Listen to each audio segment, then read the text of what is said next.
This is the show your college professor warned you about. Prepare to be triggered. You're listening to The Patriarchy with Ian and Sal. I believe this is episode 54 of The Patriarchy Show with Ian and myself, Sal. Good evening, Ian. What's happening? Good evening. I'm Romanian today because of my fast internet. We are going to have That's an old Bernie Sanders joke. Yes, the Romanian internet. Super fast. Super fast. The Romanian internet. So what are we doing tonight? Are we just gonna babble about Romanians or babble about Romanians, sodomites, reprobates? Reprobates is the word of the day. So no matter what day you're listening to this on, be it now or Friday, reprobates. It's the word of the day. You'll find out why later in the show. We got an exciting show, Sal, don't we? Yes, we do. We have a pretty cool guest, man. We do. So we have Ricky Vaughn's going to be joining us a little bit later. So that should be interesting. Going to do a little bit of an interview, I suppose. Talk about Russia and some other things, immigration, of course, because we love to talk about immigration. Because we want to get rid of the Mexicans. No, but we really do. I say it unironically. So we have some network announcements, Sal. Exciting times we live in. Why wasn't I informed of these announcements? Well, you know, you were on the meeting last night. What are you talking about? You know all about this. I was trying to sound important, and but so what do we want to announce? Okay, so Cancer Watch with me and Question Most Things. It'll be available on Fridays. I guess we'll put it on the site, but eventually it'll be available on iTunes and other podcast platforms very soon. So we're going to be doing episode 3 then Friday night at 9 p.m. And then a new show Monday night, 9 p.m., the Western Weekly with me and Orwell and Good. So that should be available on iTunes and more very soon, but it will be on the site, at least on YouTube for now, because we wanted to get the ball rolling. Yeah, man. So that's a good thing. And what else do we have? We have new writers. We have new things going on newmediacentral.net. You can find all of this. Yes. If you are not aware. People should be. You should be aware. God damn it. I mean, breaking news. Do you want to announce your favorite Jew and what's happening? Oh, I don't know exactly what's happening, but I just saw breaking news about Benjamin. Is that who you're talking about? Benjamin Shapiro. No. Benjamin Netanyahu. Israeli Prime Minister Benjamin Netanyahu was rushed to the hospital Tuesday evening, which is right now. Yep. Complications from a high fever and a cough. What a pussy. Yeah. Just take some Tylenol, faggot. I thought you were fighting Muslims and ripping heads off in like the 70s. Or what's that other shit with the fucking Italian guy in the horn? Ricola. Ricola. Oh, isn't that Swiss? Or yeah. Oh, I'm thinking of never mind. I'm thinking of some stupid meme on with Salvatore a train. Everything is Italian. We culturally appropriated Italian culture here in New Jersey because everything's Italian. There's like a pizza place every 3 seconds in New Jersey. I am in walking distance of 3 pizzerias. Oh! And they're all within eye shot of one another. Like I could stand in the parking lot of one and see the other 2. I'm not even. It's not even. It's some. And they're not like Domino's or Pizza Huts. They're like Tony's Pizzeria, right? One is Vinny's. One is, of course, it is Papa V's, and the other. The hell's the other one called? It's in some other Italian bullshit name. Yeah, Guido. Vaughn Guinnison. He's part Norwegian too. What the hell is the name of that other one? I don't know, but I have within a 5-minute drive about 7. Jesus. 7 or 8, maybe even 8. And that's not even counting the shitty ones like Domino's. Yeah, I have all these like really good friggin' guineas like in walking distance, and my kids want Domino's, Pizza Hut, Little Caesars. Oh, that sucks. What's wrong with your kids? Aren't they Italian? Shouldn't they know better? Just their taste buds are already just when they put the Domino's to their tongues should just go and spit it right back out. What kind of Italian are you? Oh, Serve it in their school. Oh, the school pizza? Yeah, the school pizza's Domino's. Ew. Yuck. I remember our school, where we grew up, they used to serve that disgusting French bread pizza. Oh, I fucking hated that. It was hard and always burnt. Kind of like Dennis Rodman. Ayo! Oh, man. Dad joke number 1. Yeah. Because he's black. So we have our guest coming in about 10 minutes. What else can we talk about? Hey, Sal. What's up? What's black and sits at the top of the stairs? Stephen Hawking after a fire. Hey-o! Stop. I'll stop. Real quick, I want to play this video. If you look at the notes. Where is it? The angry black woman. Because who doesn't love angry black women? Every time you go to a government office, I mean, they're there. You'll see them. And did you know that black women make up the highest percent of people in college? I did not know that. Did you know that, Sal? No, but per capita. I'm looking at the preview of this. Is this slam poetry? It's terrible, whatever it is. So it's cancer. So I think our audience will enjoy this cancer. It's a big fat black chick with like braids and I don't know.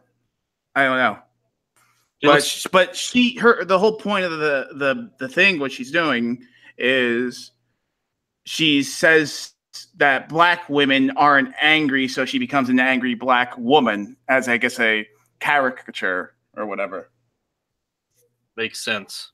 Okay. Makes sense. I'll tell you to stop it within like 5 seconds because it's going to be annoying. So. Okay. Oh, you're right.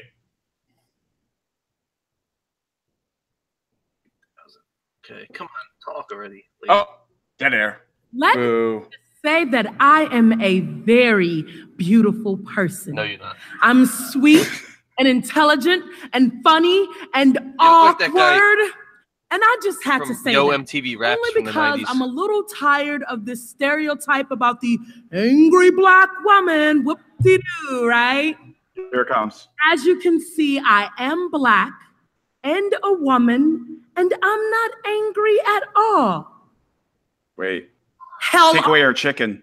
The fuck off. I'm mad as hell. I'm so mad. I'm getting ready to break my foot off in everybody's ass, but pretend this is class so I can tell you. I feel like I'm in a DMV right now, Sal. Mad you're like behind the red line. The key, yet they keep the poor. You just want to read through your registration. Hand me down books and hand me down. Sir, behind the red line, sir. I'm pissed off at gentrification, pissed that the rich be Robin Hoods, and mad that Robin Hood was just a motherfucking myth. I'm mad because Barbie is a standard of beauty. I hate that fruits and vegetables are so damn expensive. Yeah, that's because you're fat. Hates for the Barbie. Damn tater chips. I'm mad that the government and media are controlled by the same people, and those same people. Is that it? Same people who control everything. I'm mad. You want more? Women get raped. I hate wait, pause it. Did she say that she's mad at white people that control everything? The media. Yeah. The media. Well, fellow white people control the media. Everyone knows that. Keep playing it. Kind of white. Okay, never mind. And I got 10 minutes worth of angry. I'm mad that I can't say that I am a socialist out loud. Mad. Of course you are. Out loud and proud in the military and pissed off because only 28 states allow everyone to unite in holy matrimony. And while I appreciate this is old unions, fuck civil unions. If I move If I move, fuck civil unions. My civil union is at stake. So what good is that gonna do for me in the state of Wyoming? And believe it or not, what is she saying? Where's the state of Wyoming? Wyoming. Where's that at? State of Wyoming, and is that next to Wakanda? Wyoming. I'm going to Wyoming next to Wakanda. Believe it or not, I'm still pissed the fuck off about slavery. That's no shit. I'm still mad because I still pick cotton off clothes racks and never racked up reparations. Mad because pause it, please. If that's like that old joke, why won't a black person open a bottle of Tylenol? Because they don't want to pick the cotton out of it. So she's a joke from like the 70s. Yeah. I ain't picking no cotton. I get fevers. I'm pissed because I get fevers because I won't open no Advil. That shit got cotton in it. Well, what about the liquid stuff? The white man made it. All right, I can't win. Just have your fever and die. Keep playing it. Niggas and sick, because any minute sister girl's gonna turn around and call me a bitch. I'm mad at black men for reasons I don't have time to list. I'm pissed off because they ain't fucking her. I'm pissed off at black on black crime. I'm pissed off that Ricky Ross got all the crack and we can't turn that shit back. Like I'm Ricky pissed Ross. the fuck off. I'm mad because of everything. At any given time and in any given space, I, as a black woman, can suffer from racism, she stole Tucker sexism, Carlson's homophobia, classism. I can be raped, be burned alive, and no one, not a single soul. Hold on, pause it. So she's mad at white men, but she's mad at black men. She's mad that she's going to get raped and burned alive. As a black, I thought that happens black men on white women. That's the way it goes. That's the way love goes, Sal, as the black song said in the 90s. No. And she's wearing, like you're saying, she's wearing this awful bow tie. No, it looks like she got it at the bottom of a barrel at Goodwill. Yeah, and nobody's going to rape her. And the only person that's going to burn her alive is someone trying to get away from her from raping them. Yeah. Get away from me. Pour lighter fluid on it. Toss the Zippo at her. She looks like a... My absolute... Go ahead. There's like 30 seconds left. Okay, good. Because I am insignificant, because I am a black woman, and finally, you see, I have every right to be... You're a black woman? I couldn't tell. But most of the times, despite what you believe, I'm really, really sweet. And then they cheer. Woo! Yeah, you tell it like it is. This whole white people. Stupid fucking cucks. Yay! Woohoo! You tell it, sister. Yo, don't say sister. That's appropriating Ebonics. Oh, I'm sorry. Let me kiss your feet. Let me open that bottle of Advil for you so you don't have to pick the cotton. I was waiting for her to make a joke about jumping up and down on a bed with Velcro on the top of the ceiling. God's sakes. You would be her hero if you opened her bottle for her. Yeah. I got a fever. Open this Advil. Where's my Tylenol? Oh, this bottle of pills? No, my daughter's name, Tylenol. Her name is Tylenol Advil Propecia. Whoa. Is that a family name? Now, we didn't want no slave names. Oh, my God. So she was an angry black person, wasn't she? She was only angry at everything. I'm reading this book called Don't Make the Black Kids Angry by, I think, Colin Flaherty.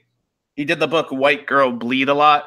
It's very interesting. I'm just starting at the beginning. I wanted to read it for years. It's just at the beginning where it talks about these riots, essentially, by young blacks and just beating up random white people. Hundreds of them. Jesus. You know, the knockout game on steroids. And scissor. Scissor. That's fucking crazy, man. Yeah. That was fun. Well, she was angry. She was not happy with anything. She is definitely Sounded like where did she say Wyoming? Wyoming? Yeah, Wyoming. If you say that enough, someone's gonna name their child Wyoming. I hope so. I'm sure it's out there. And yeah, so that will fit in perfect with later because she's angry that she doesn't want a civil union. She wants a marriage, but she can't in Wyoming. Yeah, because it doesn't exist. Stupid nog. What's wrong with you? Yeah, so our pastor will straighten her out later. Oh, we have America's pastor. Now that Billy Graham is dead, we found his replacement. Yes. I can't wait. So I think we'll talk a little about America's new pastor, and then I think Sylvia Brown is going to call from beyond the grave. She's going to give some predictions. I want to know what she thinks of her man that's still here on Earth, Montel. Right. Montel. I hate that. Well, last time she was on the show was like a year ago or 10 months ago. It was a long time. She said that Hillary Clinton would win the election. Yes, she did. So, absolutely wrong. Dead wrong, bitch. Dead wrong, bitch, because you dead. I mean, the angry black woman, go back to that because this is bothering me. The angry black woman sort of characterization, it's promoted by Hollywood and black women themselves. I mean, there's a reason that stereotype exists. Be Robin Hoods and mad that Robin Hood was just a motherfucking myth. I'm mad because Barbie. Robin Hood was just a motherfucking myth. King George was black and shit. Damn expensive. So how the poor gonna eat? He was Anglos, yo. Mad that the government and media are controlled by the same people, and those same people are the same Jews. Mad women get raped. I hate that. I only got 3 minutes to say this poem, and I got about 10 minutes worth of angry. Oh no shit. She looks like Biggie Smalls. She looks like Biggie Smalls with a Bob Marley wig. Yo, where Brooklyn at? I'm angry because I can't find Brooklyn. I'm angry because I got holes in my body. Are you glad Biggie's dead? I really don't give a shit about him. You were cheering on the roofs in Patterson, I heard. Where Brooklyn at? Where Brooklyn at? God. Brooklyn at? That I can say that I am a socialist out loud. Mad that the gay and lesbian can't be out loud and proud in the military. And hey, that song where he says where Brooklyn at, he really legitimately asking a question. Fuck civil unions. If I move to another state, then the state of my civil union is at stake. So what good is that going to do for me in the state of Wyoming? Yeah, you should probably stop that. I'm still pissed the fuck off about slavery. That's right. I'm still mad because I still pick cotton. Okay, stop. God damn it, please. It's like you just turn the TV on, and for some reason it's on BET, and you fall asleep and you wake up to BET, and that's all you hear. It's like, what kind of new hell did I just wake up to? Am I dead? Did I just wake up in Wakanda? Wyoming. Wyoming? I don't know. So we have... What's that? Yeah, should be here soon. Yeah, it should be here soon. Let's see. You want to go over... Oh, this looks like an interesting story. The Ralph Report reported on this creator of different shows of Nickelodeon. He might just be a kitty toucher. You know? Right. Yeah. On the Ralph Report, you know, those people get special treatment on the helicopter. Alleged pedophile Dan Schneider gets bounced from Nickelodeon. There's a picture of him with his like 8 shins with the Ariana Grande. Yeah, that's her. I don't know. I almost said Ariana Huffington. That's how much I don't know these people are. I mean, I want to punch him in the chin so bad, but I just can't decide which chin to punch him in. Look at him. I like how he's trying to wear those sunglasses, but they're stretched out over his fat head.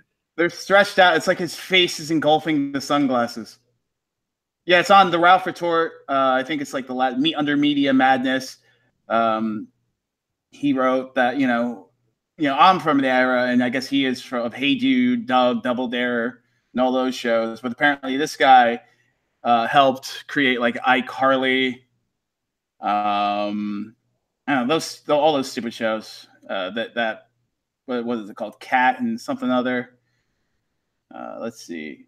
Sam. Robert Downey Jr. allegedly wrote the following statement about Dan Schneider on Crazy Days and Nights under the screen name Him. This is apparently what Robert Downey Jr. said. Yeah, Iron Man.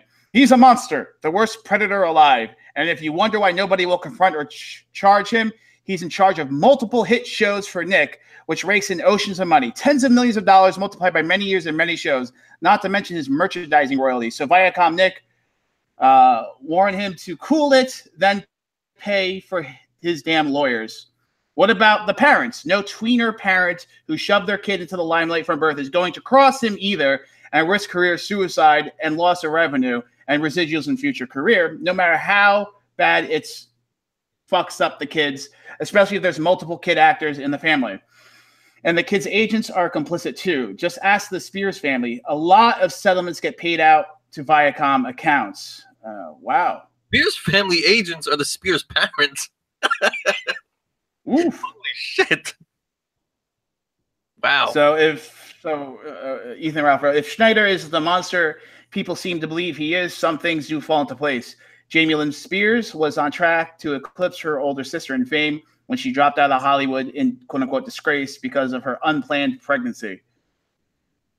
I mean, yeah, I guess if you're on a Nickelodeon show, you can't really have a huge baby bump and, being a freshman in high school. It's not a good look.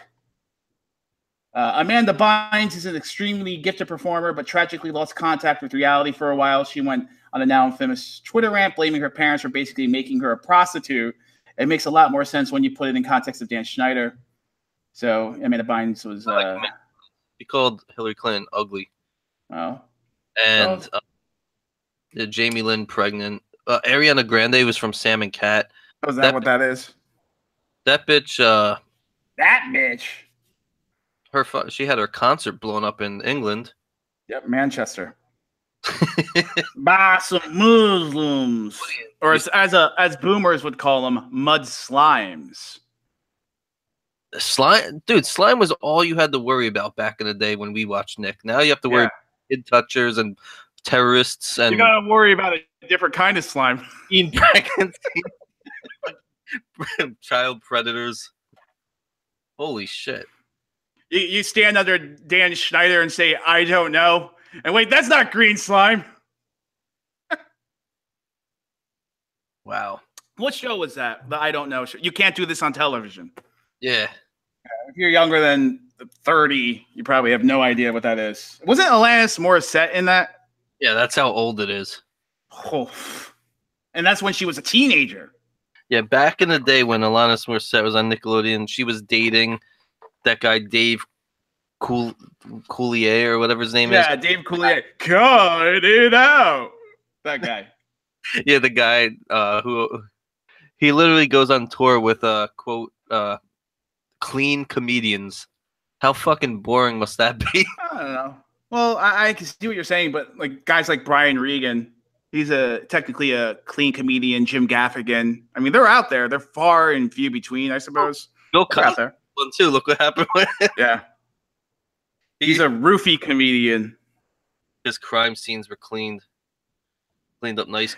I have a question. If black people don't want to pick up cotton, how did he pick the cotton out of the roofie bottles?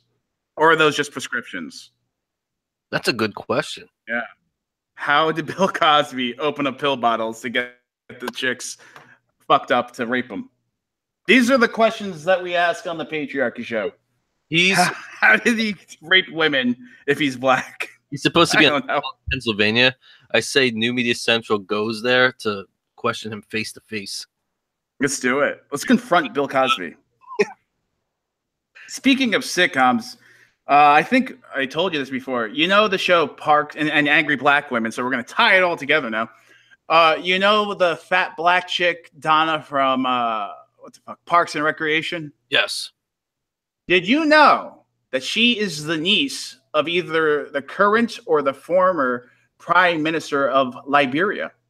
Oh yeah. Shit. Yeah, look up Sirleaf, Liberia. Let me see if I think her aunt is still the Prime Minister. Sirleaf? Sirleaf, Sirleaf. We know. Yeah, Ellen Johnson Sirleaf. Yeah, I guess she's not it anymore. Don't we know someone with that name? Yeah, Mitch, my buddy Mitchin. I guess he's the nephew. Is that true? Yeah, Holy shit. absolutely true. That's pretty fucking. It's absolutely true. Yeah. So I guess is she still the president? She ended this year. Oh, okay. So she's not president anymore. From 2006 to 2018. That's a long presidency. Yeah. 12 years. But yeah, so that's that connection with angry black women. I mean, she wasn't even really that angry on the show, was she? Not really. I don't know. I just felt like saying that factoid that the big woman, the fat woman from Parks and Rec is related to the Prime Minister of Liberia. Which apparently isn't that next to Wakanda? I guess so. Isn't there a movement, a small movement, albeit, it's kind of like that Free State movement where libertarians were moving to New Hampshire. Remember that? Yes. So there's this movement for black people to move back to Liberia. Right. If you can prove that you were a slave or whatever, you get citizenship to Liberia, right? Oh, the Back to Africa movement. Yeah, the whole Back to Africa. I mean, we should support that as a nation. I don't see why we don't. I mean, if people want to go back to their homeland, God bless them. Black Zionism. What's Black Zionism? Please explain now. The black Israel is the shit, yo. Benjamin Netanyahu, my dog. Netanyahu. Yeah, that's speaking in Bonics. Not in Yahoo. Because you a Yahoo.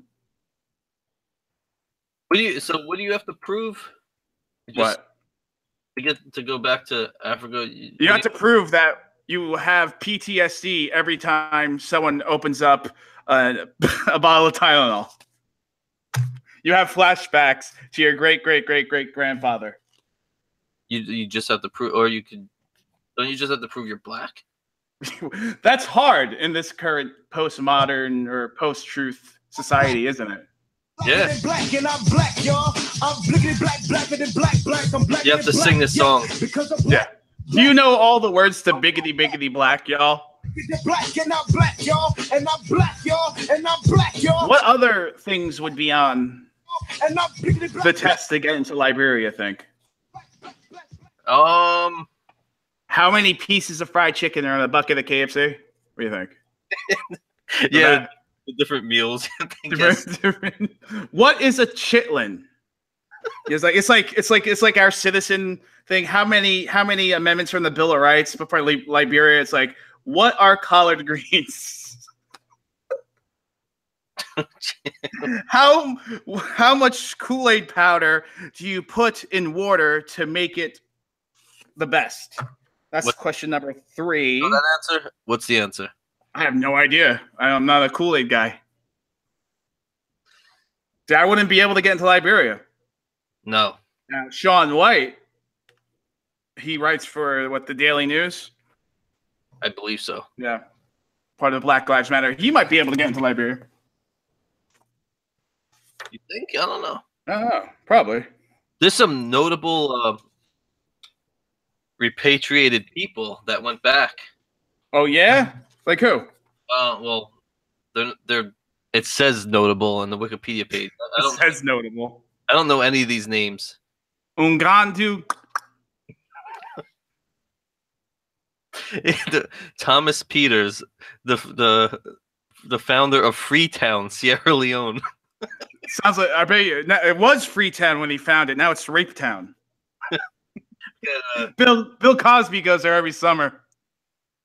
Boston King, David George. What did these people do? Some of them, the presidents, Henry Washington or Harry Washington, born slave to first U.S. President George Washington. Wow. Okay, he's notable. You're notable. You were a slave for the first president. Oh, and then we have Edward Roy, the president of Liberia, and the first president from the true Whig Party. Oh, the Whigger Party. The Whigger Party. It's just Eminem's the leader. What makes them the true Whigs and not, the actual Whigs? I want to know who makes Jew wigs for women. So that's the question I ask. Because the Orthodox Jews, they wear the same damn wigs. You know what? Since we live around so many Jewish people, I think you and I should open up a Jewish wig store. A Jewish wig store. We'd rake in the dollars. Well, especially cheap. This week, make a killing. Passover's coming up. Passover? What's the Jewish thing people say for Happy Passover? What is it? My allergies are terrible. I think I need some Allegra. They say, I don't know what the fuck they say. I should know that. You're a terrible Jew-in-law. Something about Pesach. I don't fucking know. Pasha. I don't know. Probably. I don't fucking know, man. I don't know. And with us tonight is Ricky Vaughn. Ricky, how you doing? Hey, how you doing? How you doing? Hey, you got man. Sal on the line? Yes. Yeah, Sal's. Hey, Sal. What's going on? And who else we got? I'm Ian. Hey, Ian. How's it going? Good on, man. Thanks for taking the night and coming on so late. Yeah, no problem. Happy to do it. Yeah, we were just babbling about black people and making fun of slam poetry. So, isn't that the worst thing? Slam poetry. It's so cringeworthy, isn't it? It's terrible. So let's give you a proper introduction instead of this mess that I'm doing. Where can people find you? You're on Gab now, Ricky_Vaughn 99. Yeah, that's right. Mm-hmm. And you have a new podcast. I listened to episode 5 and 4 today. It's really good, by the way. It's on SoundCloud, Ricky Vaughn. SoundCloud.com/Ricky Vaughn Cast, CAST. Gotcha. Cool, man. So let's start from the start, since maybe some of our listeners, we have a large crossover audience from like far right to like kind of normie folks. So let's start at the start. So you were on Twitter. You were a pretty influential person, according to, I guess, MIT's Media Lab. You were on the list of 150 election influencers. I think you were at 107, beating out Drudge and NBC News and a bunch of others. Yeah, that was on Twitter. Okay. Yeah. Why? How did you get on this list? What precipitated that? Well, it was just I was bringing a sort of mix of content that people wanted to see, and that was news, analysis, polls, memes, and jokes, and also like some in-group jokes, right? Some esoteric stuff. But it was just like a lively mix, and people liked that. And this was back during the primary, so people were hungry for analysis and especially pick apart polls and that kind of thing. Yeah, because you were using what? People poll. I forgot what the website was called.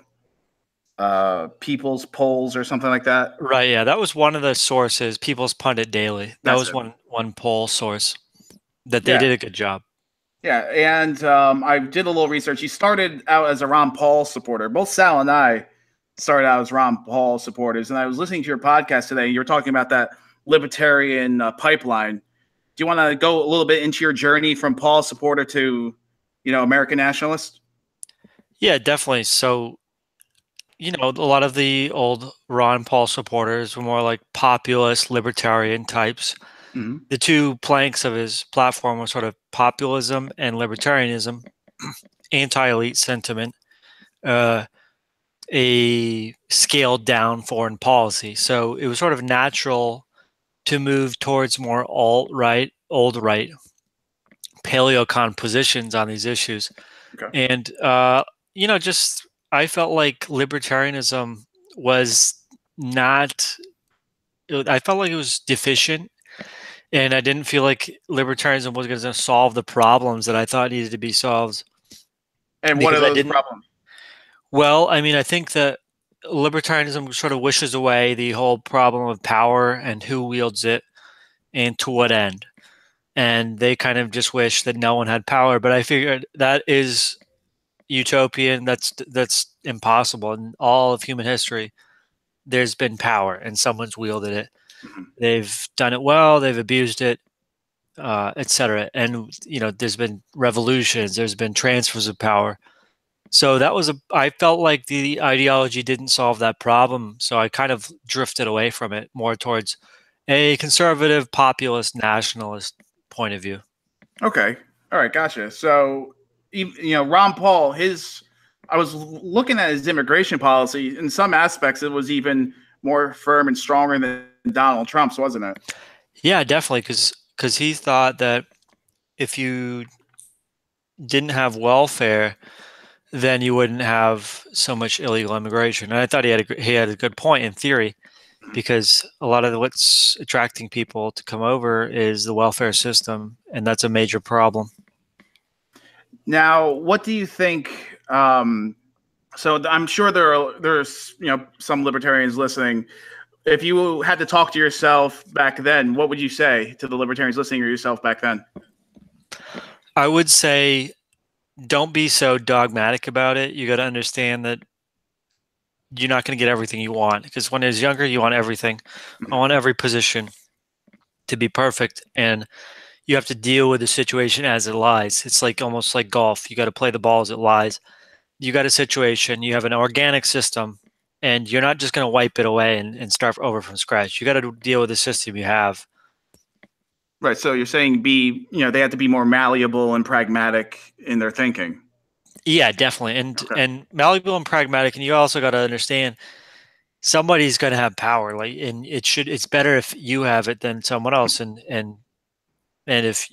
Because if the good people drop out, then only bad people are left to go and try and get power. So that's a problem we have now. And that's called kakistocracy, where only the absolute worst people rise to the top.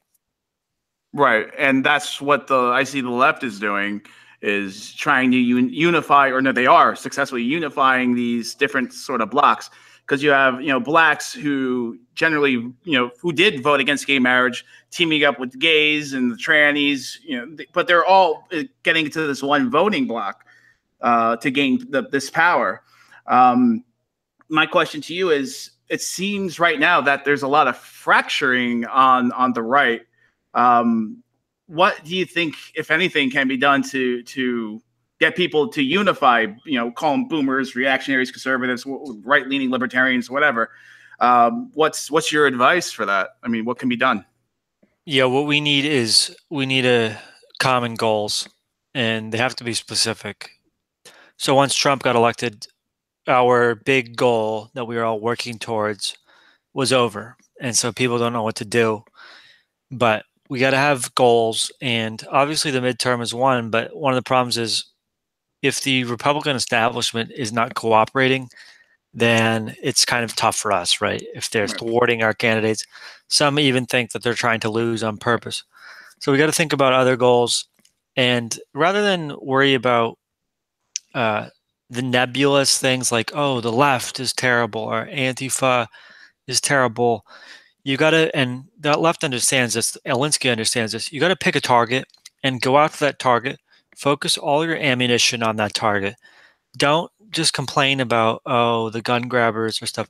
Pick someone who's specifically your enemy and marshal all your forces and go after them. And one group that is good as an enemy right now is the SPLC, because they're attacking everyone on the right. They're attacking Christians, they're attacking conservatives, they're attacking more alt-right people.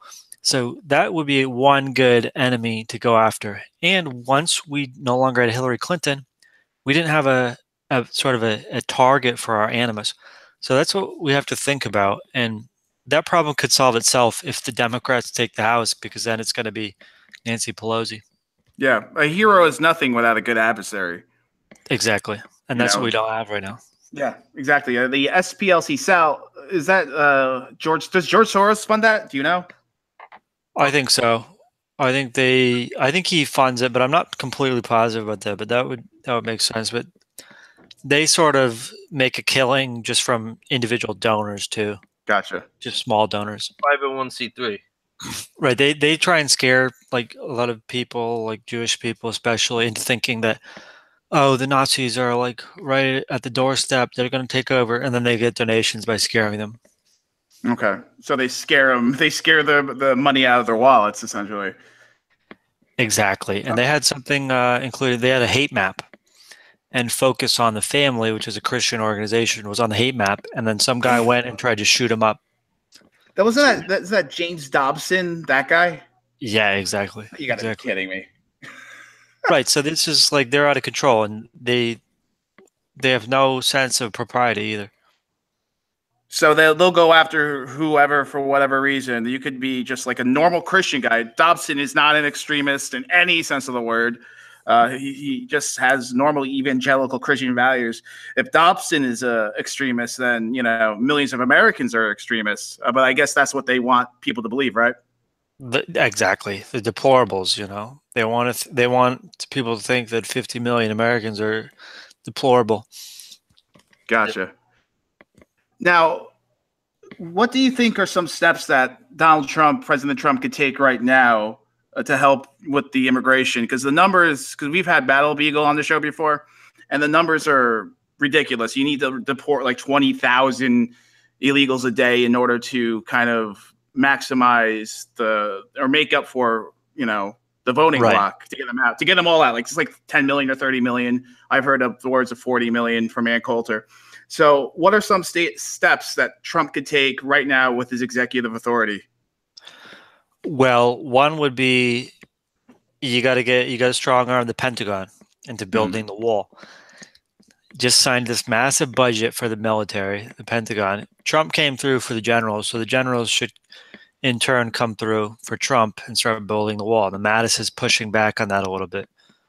And the whole self-deportation thing that Romney said, well, that's actually true. If you can make their lives miserable, then a lot of people are going to go home. So I don't know exactly what kind of executive order you could do to make the lives of illegal immigrants more miserable. But if you can do it, do it. Go after the activists, let's say. Go after, pick the popular ones and round them all up and get them out of here. So it's a little small things like right now with the census. I saw that they're bringing back. You have to answer if you're a citizen or not a citizen. They want Trump's pushing for voter ID. So if you can make them not even be able to get on the welfare rolls, maybe they will self-deport, right? Exactly. You got to take away the sanctuary city funding. All this kind of stuff is what matters. Now, go ahead. No, you go. No, I didn't really have it. It's basically it's just the little things, and you just got to make their lives miserable. I mean, a lot of the raids at employers are great. Go after the employers, because if they can't get jobs, then they're going to leave the country.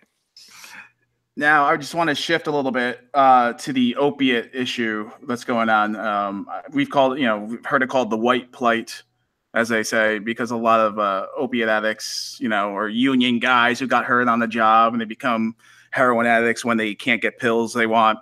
It's huge in New Hampshire and West Virginia. Donald Trump floated the idea of death penalty for these drug dealers, these huge drug dealers that, are dealing these drugs and killing thousands of people. What say you? Yeah, the death penalty is great for the drug dealers. You got to go after the drug dealers real hard, and that includes China because they're shipping drugs through JFK. You got to go after the drug dealers hard, and then you got to give people a reason. It's tough because people have abandoned a lot of the things that used to give them comfort and a purpose in life. Mm-hmm. But you got to try and help that through the economy. Rural and rural and like heartland America, industrial America, reindustrialize, and you're going to solve a lot of the problems there. Give people jobs. Start making it so that people's communities come back. There's a lot of regulations now that are keeping people from building decent communities.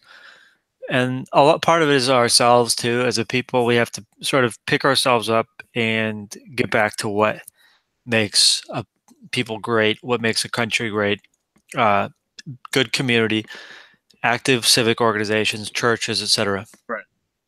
Yeah, because it seems like, as the church attendance is going down throughout the country, those civic organizations like Knights of Columbus, it's just like 85-year-old men. Though all those organizations are dying off, and as you see people losing sense of purpose, be it work, be it whatever, like those different organizations and churches, a lot of those places, the drug use goes through the roof. And I've noticed online a lot of people actually, young men going to like Orthodox church. I think you discussed this on your other podcast, the Orthodox church, or reacting to what's happening. I mean, these are all great ideas and everything, but do you think this said young person will latch on to like an Orthodox church? Because Orthodox churches are very nationalist for the particular country they come from. Right, exactly. Yeah, it's tough because a lot of the churches are having problems, but I wouldn't go to a church that's like way out of the way or not really embedded with your community, unless you're really devoted to that church. Let's say, right. Like if you come from an Orthodox background and you really want to go to an Orthodox church, that's fine. But yeah, it's about searching for and finding that organic connection again to the community and that ritual, that routine in your daily life, in your weekly life, that is more like sustaining for people and nourishing. Right. Like me, I'm a Byzantine Rite Catholic. So it's like a kind of a mix between Orthodox and Catholicism. So we're like kind of like an Orthodox practice. We practice the divine liturgy of St. John. Oh, but nice. We answer to the Pope. Actually, right across from me, there's an icon altar. What was that, Sal? That wasn't me. Oh, that wasn't you. Are you Greek? No, I'm just American. I was born and raised Roman Catholic, became an atheist for a long time. And I started studying the Byzantine Rite even before this. Like nice. I went to school for theology. So even before this stuff, and I just fell in love with it. And I felt the calling, I felt the pull. And I would drive by this little, Byzantine church like every day. I probably drove by it 5,000 times. Because we live in Jersey, so there's like churches everywhere where I am. So driving by it, and just one day I stopped in, and the priest is this awesome young guy, married, 3 kids, and now my kids play with his kids. My wife hangs out with his wife. I hang out with him. Now these are the connections I think people need to make. That's what you're talking about, right? Oh yeah, absolutely. And yeah, absolutely. You're living that, so Right. It is more nourishing. It is more fulfilling. And I guess people are they have this hole. I guess I don't want to say the God-sized hole. That's kind of cliche, but there's a hole. There's no purpose. There's no sense. So they turn to pills, then to heroin. It's just tragic. I just want to turn to something else. I mean, yeah. Right now we're Cold War 2.0 with Russia. Do you think that's happening or? Ooh, I hope not. That would be bad. We'll see. I mean, it all depends how badly Trump boxed in that bad. We'll see, because we know he doesn't want that. Yeah. John Bolton is pretty hawkish, Yeah, he's pretty hawkish. I think Trump can keep him in line, though. McMaster couldn't get the best of Trump. Tillerson couldn't.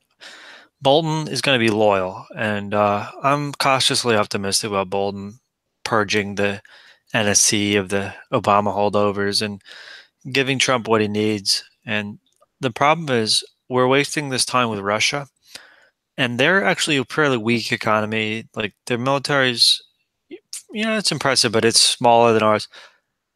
we're wasting time. The reason we need rapprochement with Russia is because China is actually the main problem that we face right now. Okay, so if Russia decides to expel 200 of our diplomats, and we keep going back and forth, I mean, this could really be a really bad. I honestly believe if Hillary Clinton got election, we'd be fighting a proxy war at this moment. So do you think it's because Trump hasn't publicly said anything too bad about Putin? Do you think it's the holdovers that are kind of stirring the pot? A little bit, and then a lot of it is the intelligence communities giving him these recommendations, and you can't really say no. I mean, what you got to hope happens is that there's going to be a little bit of this tit for tat escalation. Right.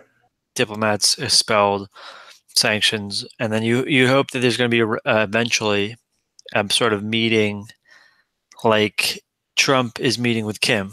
Right. You hope there's going to be like a meeting with Russia, and after we sufficiently punish them for interfering with our country, and part of it is too, like, Russia has to understand that we're serious. Like, they didn't really get that from Obama because he was sort of a pushover.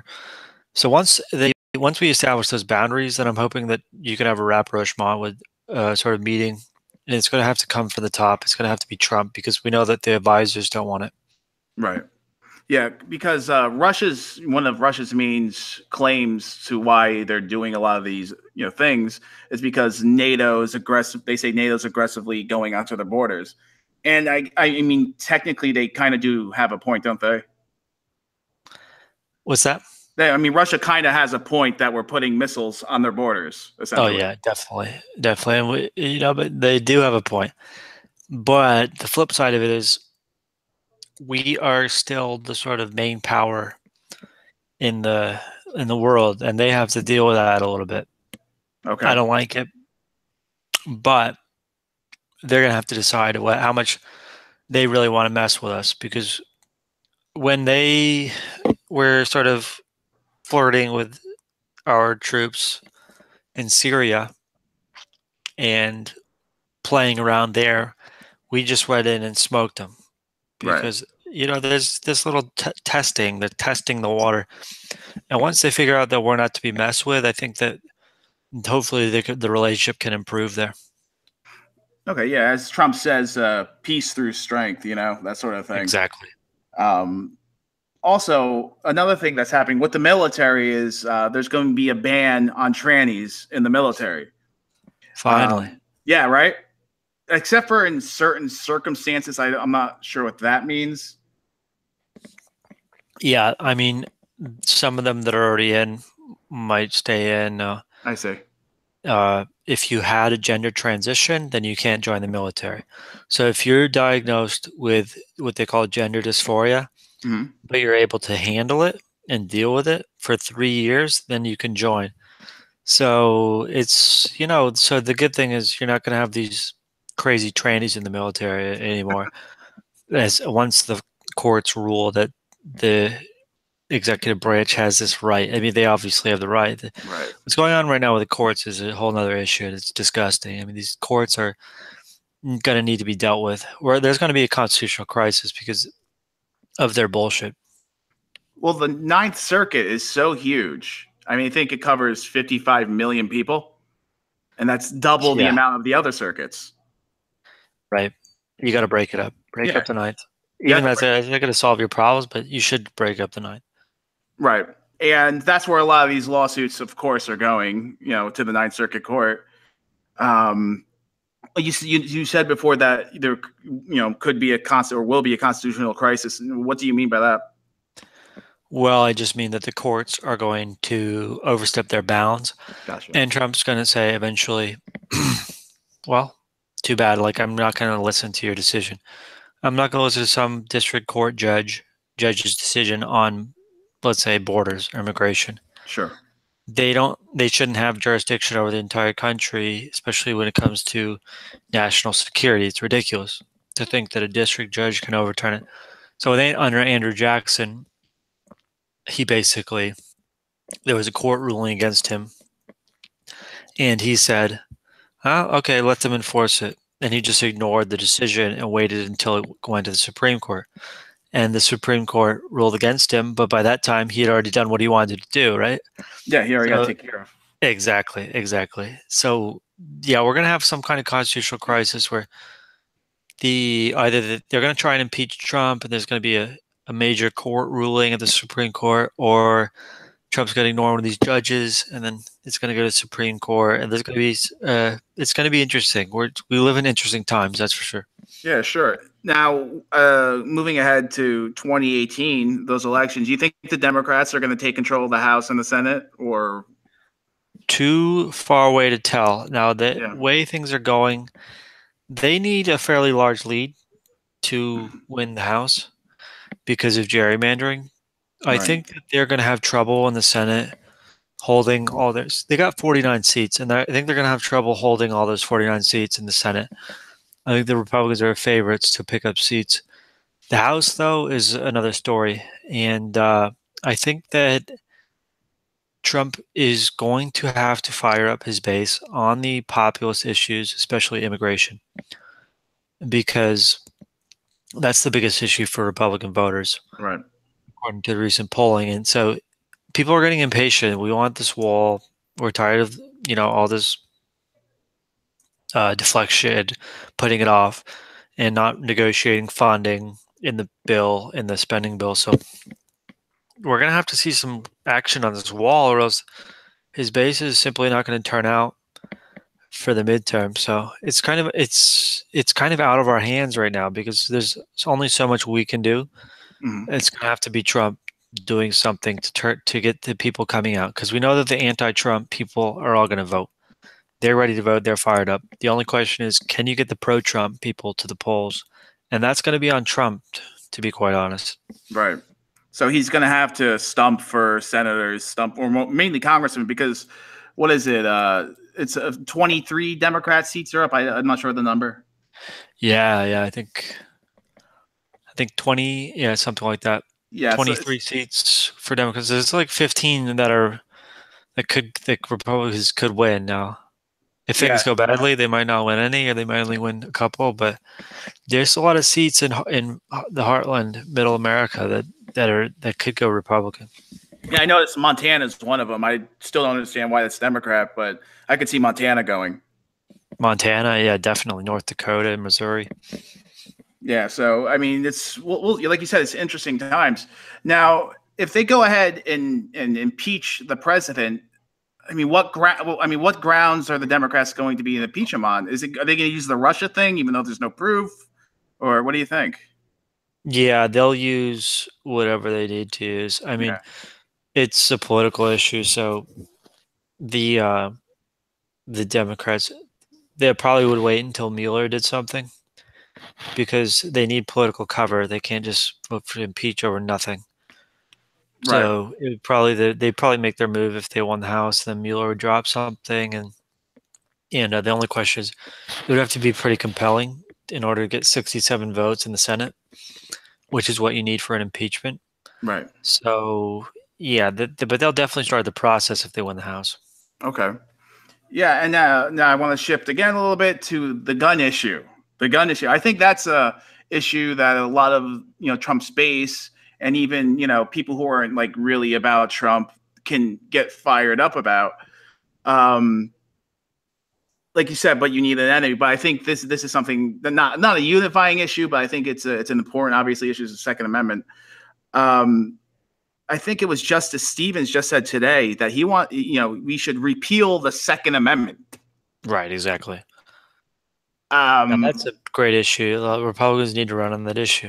It's not going to win by alone, but it's one of the issues they got to run on. Yeah, it's one of the main issues. Like you said, attack the SPLC. Attacking the media is kind of, I guess, wearing thin. You think, right? Kind of old. Yeah, it's kind of wearing thin. It's like it's not going to win by itself. You're not going to win on guns, tax cuts, and attacking the media. Okay. Those are all good issues, but they're not going to win alone. You need immigration. You need you get the trade issue is good, and you're picking up a few points on trade, even though Republicans are too stupid to go along with it. The big one is immigration. You need big action on immigration. to fire up the base. And if you don't get that, I don't think you're going to do that well in the midterms. People are just aren't going to vote. Right. Yeah. Tariffs. It's like tariffs. Big deal. You know, my 401k looks good. Sure. But it's not, like you said, it's not a push. Like when Obama got elected in 2008, you had the Tea Party movement in 2010, which fired up the Republican base. You know, it was originally a Ron Paul movement, but, you know, the establishment kind of co-opted it. But regardless, you know, they were able to rise. I think what's going on, March for Life, the Women's March, it looks like almost a copycat left-wing version of the Tea Party. Oh, yeah. And they actually consciously copied the Tea Party with a group of people calling themselves Indivisible. They looked at the Tea Party and they wrote up a guide. And it's actually a good guide for political action. And it was based on the Tea Party largely. Huh. So they're using the Tea Party model to fire up their base, obviously different issues, and these divergent voting blocks and groups, and trying to, sew them together, so to say. Exactly. I mean, I'm just trying to figure out. I mean, what do the polls say? Like, if you do know, I don't know if you know, what are the chances versus, the Democrats taking, the House versus the Republicans? Have you seen any data on that? I have, yeah, I have. If you just go strictly by the polls, then I think you got like a 70% chance of Dems taking the House. But it's like we're not even in April. Right. And, we haven't even gotten to the convention process a lot. Right, exactly. So what's going on right now is there's a lot of undecided voters or apathetic voters, and those voters are the difference between the Democrats and the Republicans right now. So if you don't get those voters, you're not going to win the House. But you got a lot of time to fire them up and win them over. But it's kind of discouraging what's happening. But you also got to understand that we haven't even started. We've only had like 2 primaries, and you got like 8 months to go. So, but the Republicans, I'm noticing a lot of black pills. But yeah, a lot of black pills coming out, and they dropped them all in one day, which was smart on Friday. But there's got to be, like, the budget was an abomination. I understand why they had to pass it, but I also say you better get General Mattis to build the wall, and if he doesn't, that's going to be a problem. Right. And Trump likes General Mattis. I mean, he likes saying the name Mad Dog Mattis. You could tell when he's at different speeches, Mad Dog Mattis. But if he's not following orders from the president, he has to go, right? I mean, if there's no wall, he has to go. Right, exactly. Trump's he's gonna have to decide if it's worth firing him. And you pay a political price firing your Pentagon chief, because then you got to go through the whole process of finding a new one that's going to be that you get 51 votes to confirm or 50 votes to confirm. So you do pay a political price, but if Mattis absolutely refuses, then you might have to fire him. Okay. And so it just seems like, the way the left and the leftist media, it seems like it's a revolving door of people, when it's not. Trump has kept a lot of his appointments. It just, some people didn't jive with what he was doing. Like, we discussed earlier with Bolton. As far as, right. As far as wars, because one of the things that I liked about the Ron Paul movement was, not having bases all over the world and fighting these different wars. And we know that the intelligence that we got from Iraq wasn't even close to proper. Do you think Trump will start reducing or continue reducing military around the world? And if so, what would it take? Oh, he's got to do it. I really wish he would. I don't know, though, because the problem is he's already dealing with the intelligence community. And to fight, you can only fight so many battles, and it's a battle. It would be a battle. Fighting the Pentagon would be a battle, and Mattis is a full-on internationalist. He believes in the Truman world order that was established after World War II. And he's a true believer in that. And just changing that system, there's so much inertia. I really want to see him do that. I really want to see, they did this whole Afghanistan strategy, which was against Trump's instincts. And I don't think Trump is not going to get us involved in a major war unless he absolutely has to for some crazy reason. Yeah. But we really would like to see a troop drawdown in some of these countries. I mean, Germany, Korea, Japan. Troops have been there so long. Mm-hmm. So something's got to be done with that. Yeah, exactly. Something needs to be done about that. And I think one of the things that can either escalate, or troop increase overseas, or de-escalate troop increase overseas, is his meeting with Kim. Now, do you see this as just an attempt by Kim to, hey, nothing's going on here. Let's let inspectors again, and we have the Hans Blix or whatever his name was thing all over again, or Right. Is this a legitimate try to see if we can get to an agreement? No, I think it's legitimate. I mean, I think so. Even though they're sort of duplicitous and they're very sneaky. Well, Trump gets that. I mean, he gets that, especially with not just the North Koreans, but the Chinese. And he knows what they do is, what the Chinese do is they're very polite and proper to your face, and then they stab you behind the back. So Trump's dealing with them that way. Very polite, proper. Gives what's his name? Huge intel, the red carpet, and then hits him in the back with tariffs and trade war and intellectual property. So the China stuff's the most encouraging stuff going on right now, I would say. Yeah, the Trump, the way he negotiates, you go full balls to the wall on one side, and then give up some sort of symbolic victory, to the other person or to the enemy. I mean, he's willing to do that to win the argument. If China wants some islands, have at it. If we can get those tariffs away, Exactly. Sal just posted breaking news. A federal judge orders Florida Governor Rick Scott state cabinet to create a system to restore felons' voting rights. Yeah, I don't know what that's all about. So with the Puerto Ricans that are there, because they generally vote, I think 70% Democrat, and with felons, the felons are 70% Democrat. I think it's around the same numbers. That's 29 electoral votes. I just don't know what to make of it. Can this case be brought up to the Supreme Court? I mean, if it's a federal court. I don't know. I hope they fight it in the courts. I mean, the Pennsylvania thing was pretty discouraging with the courts ruling on the gerrymandering. It was pretty discouraging. So I hope they fight it in the courts. I don't know enough about it to say though. Yeah, just literally, just came out, just happening now. But I guess with that, we'll wrap it up. I don't want to keep you too late. It's like it's good conversation, honestly. Oh yeah, man, I had a blast. You're welcome on any time. I hope you come back.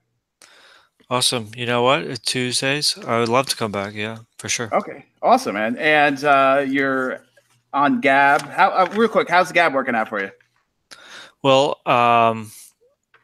it's a lot of people are upset right now because I've lobbed some critiques over at some people on the alt-right and white nationalism, and there's a lot of people very upset and they're freaking out. So yeah, it's still good, but I think a lot of people are getting a little tired of it. But in this sort of sphere, but other people are enjoying it who aren't embroiled in this controversy. Gotcha. Yeah, this is infighting that only a certain amount of people know about. Your general Republican voter has no idea. Oh, yeah, it's very arcane. Yeah. So are you on Twitter, or you don't want to say, or? Oh, well, yeah, I could say I don't mind. So I'm twitter.com/vrichard69. Okay. And YouTube. I'm on YouTube, so I go live from time to time. YouTube, just search for Ricky Vaughn Cast. Okay, and that's same with SoundCloud, right? Yeah. Right, SoundCloud. Yeah, with YouTube, you're gonna have to search because I haven't been able to get a custom URL yet. Gotcha. But on SoundCloud, it's just soundcloud.com/Ricky Vaughn Cast. All right, Ricky, and with that, I guess we'll wrap it up. Again, like I said, thanks for coming on, and I'll have Sal or me or all of us talk off the air sometime. Thanks a lot, man. All right, man, take it easy. Appreciate it. Take care. Awesome, man. I knew you two would have a good combo. You think? Yeah, that was good. That was fun. That was great, yeah. Ian, right? Oh, we're still, yeah, Ian. We're still on air. We have to continue the show.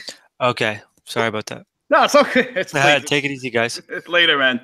Cheers. I'm a little depressed about that combo, though. Why? I don't know. The Dems are going to win the House. General Mattis isn't going to build the wall because he's going to be concerned with, Sergeant Chaz Bono and Corporal Vern Meyer and fucking Blair White. Corporal Blair White? I don't know. And, we got to... our base, it doesn't belong to us. Okay, that's a bad joke. Go ahead. People, besides the fighting with him and the alt-right, and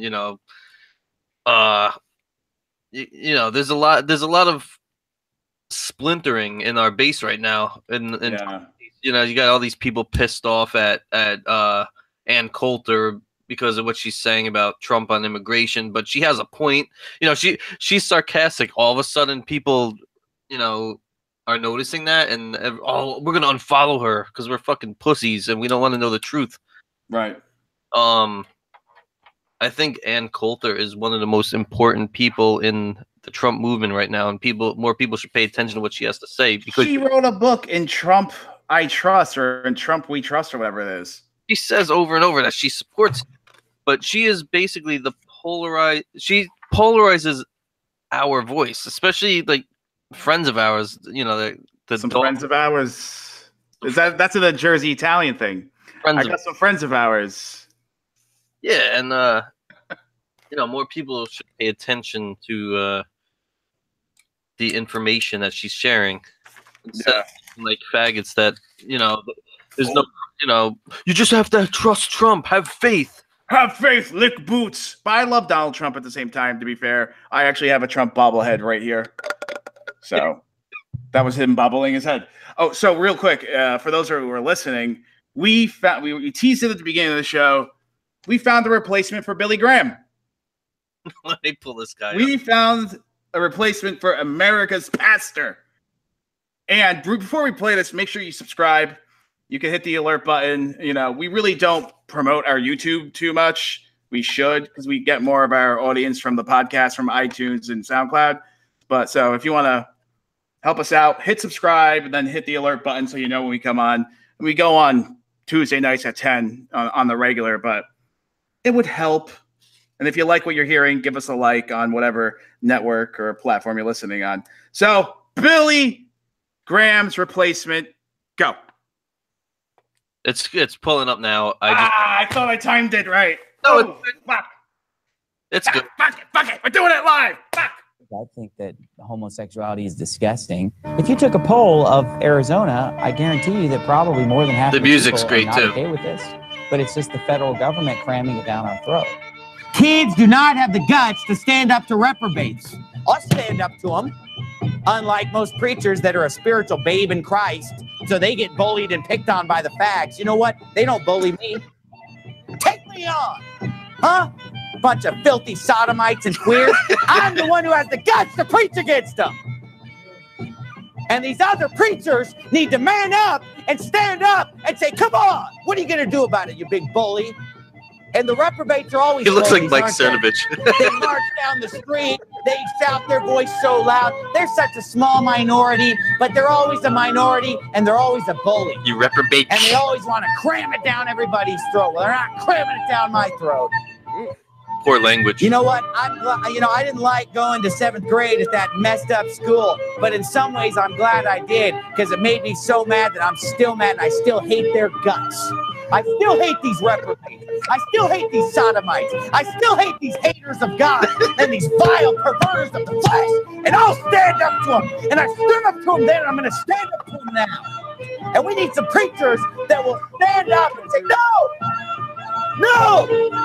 you're not going to back us down. You're not going to tell us that we're not like Jesus and that we're not. You don't even know Jesus. We know Jesus. We're going to tell you what Jesus is like. We're going to pick up a Bible and tell you what Jesus actually said and not listen to these atheist reprobates. So, what Jesus would have accepted us. No, he wouldn't. He would have. He would have breathed fire out of his mouth and consumed you. In fact, he will. I would love to see that. Don't even try to defend the United Methodist Church to me, brother. They got a dyke and a faggot behind the pulpit. If you don't like that, another church. Go find one of these queer churches they'll put the faggot behind the pulpit. I'll stand behind the pulpit and call him the faggot that he is. And if you don't like that kind of preaching, nobody forced you to be here this morning. I'm here to preach the right. I'm here to tell you something. I'm not going to stand by and let a faggot run the church. America's pastor, people. The new Billy Graham. Just what we need in these trying times. He's angry. He kind of screams a little bit like Alex Jones, but he's using poor language, like, you know, cramming down the throats and all that stuff when he's talking about gay people. Yeah, oof.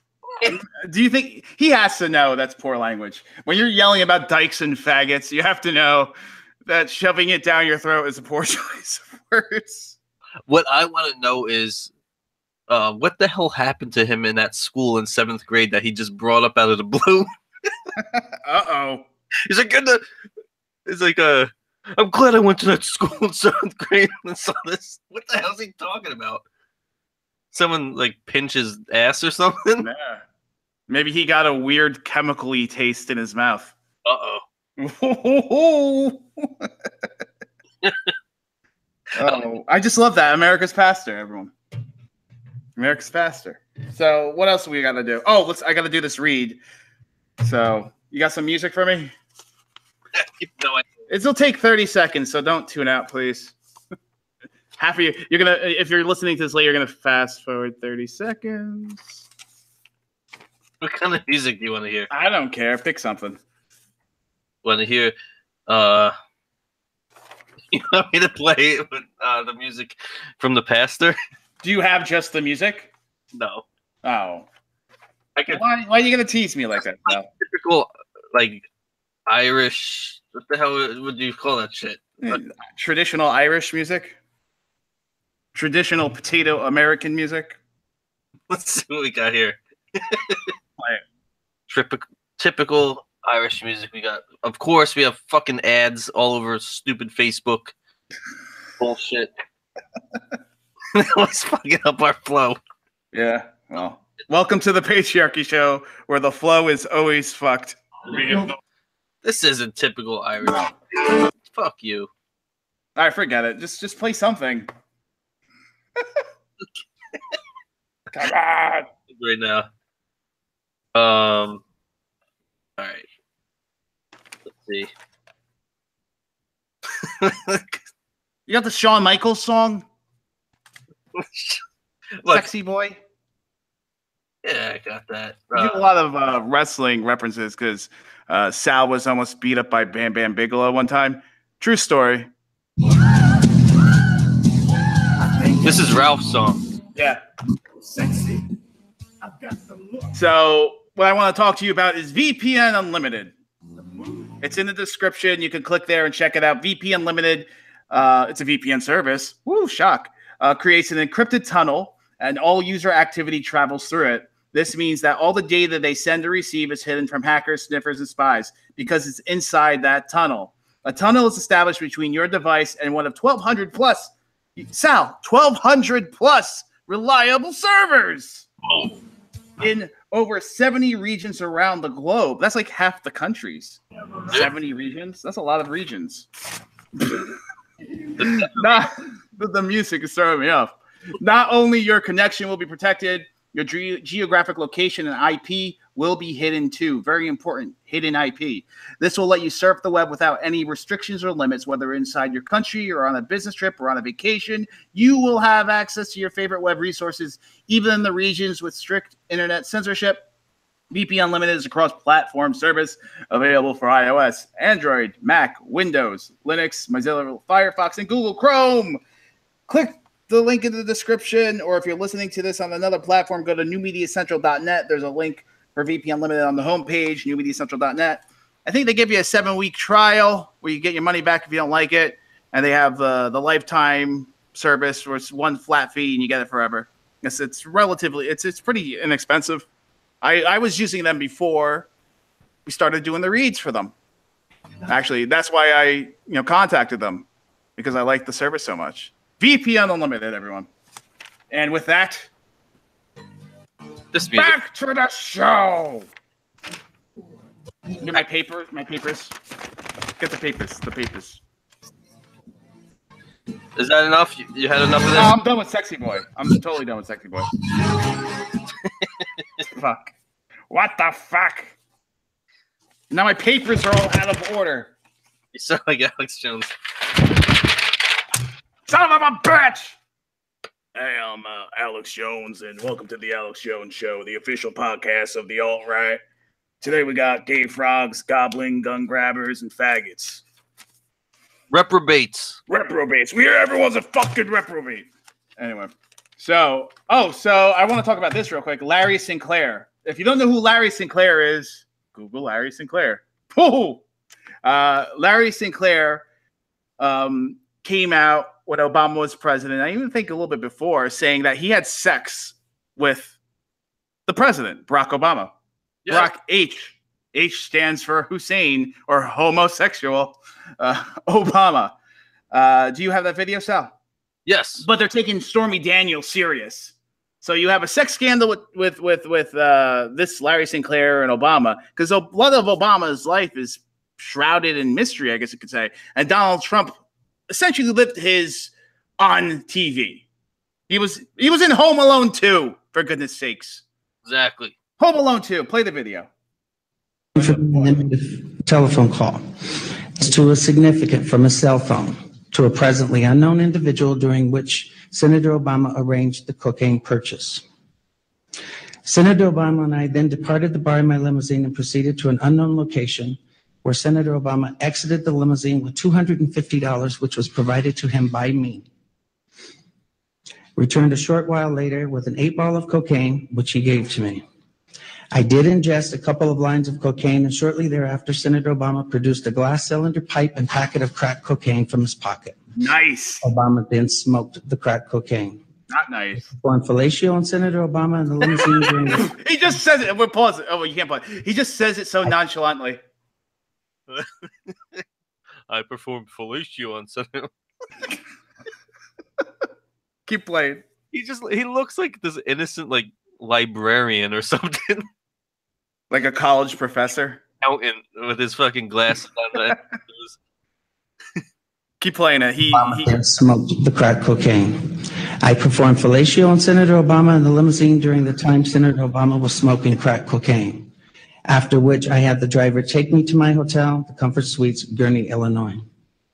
The following day, November 7th, 1999, Senator Obama appeared at my hotel room, unannounced, uninvited, where we again ingested cocaine and I again performed. I want to suck your dick, Larry. Suck my dick before the election. I usually have another man do it. His name's Michelle. Mike, what do they call him? Mike Johnson or something like that? Michael Johnson. Instead of Michelle. Oh, instead of Michelle Obama. That's mean, Sal. You don't make fun of a president's wife. You make fun of his husband. Oh! Hey, I'm here all week. Larry Sinclair. We should do an interview, a joint interview, Stormy Daniels and Larry Sinclair. Yeah, you think we get both of them? Did Stormy Daniels ask for money for the interview with Anderson Pooper? I'm sure they paid her for that interview. Yeah. You see that picture going around of Anderson? No. What is it? There's this picture of him on all fours in his underwear. It's so fucking embarrassing. What a fucking creep. Oh, speaking of images, do you have that cursed boomer image? Oh, I could grab that real quick. Yeah? Yeah. That's on... Wait, who posted that? That's a dog... Right Wing Dog Squad. RW Dog Squad. Some account. It's definitely not me. It's most certainly definitely not me. It's totally different IP from mine. Not that I use a VPN service. Oh, plug. Look at that. It's called professional broadcasting, Sal. What are we talking about? That's called not professional broadcasting. We're talking about the cursed boomer image. So there's this boomer picture that Orwell from Orwell and Good gave me of this boomer. And it's like, I think he's in sweatpants. He has a younger Asian wife. There it is on the screen. If you can see this, if you're listening, I'll do my best description. If you go to @RW Dog Squad, it's there.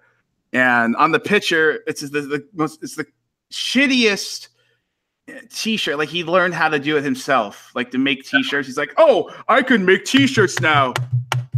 Oh, Cafe Press. It has an American flag, it has a picture of Trump in the middle, and it has a Confederate flag, and it says Obama blows gay apes.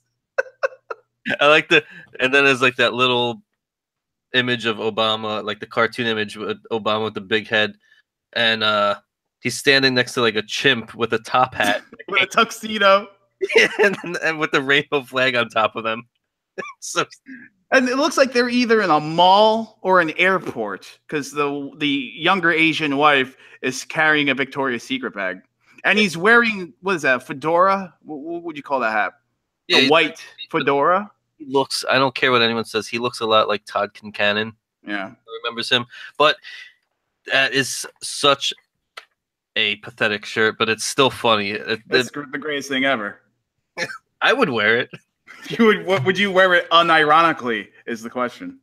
I would wear it on the other side of the tracks in Cliffwood. Oh, yeah.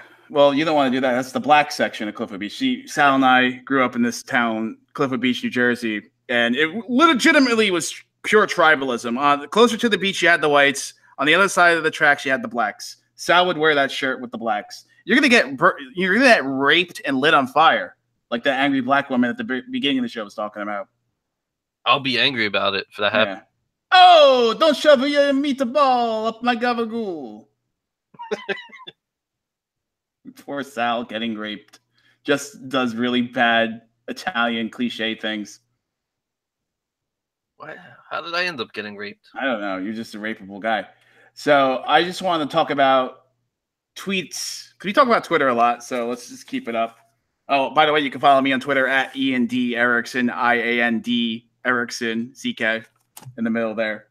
Donald Trump's, and you can follow the show at Patriarchy Show. Donald Trump's most outrageous tweets of all times. I'm going to go through these a little bit.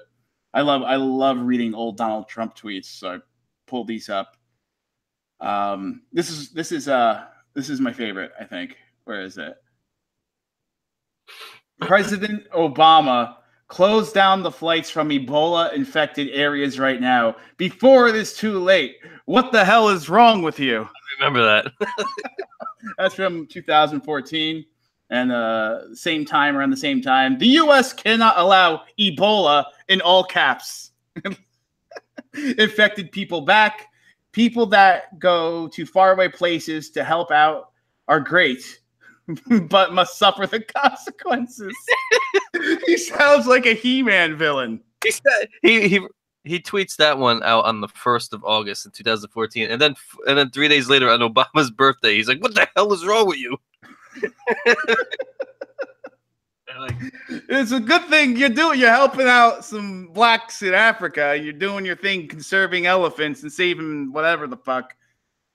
But you must suffer the consequences for being an idiot and going to Africa. Who does? Don't do that. If you're gonna help people, we need some help here. That's my take. Angry white man.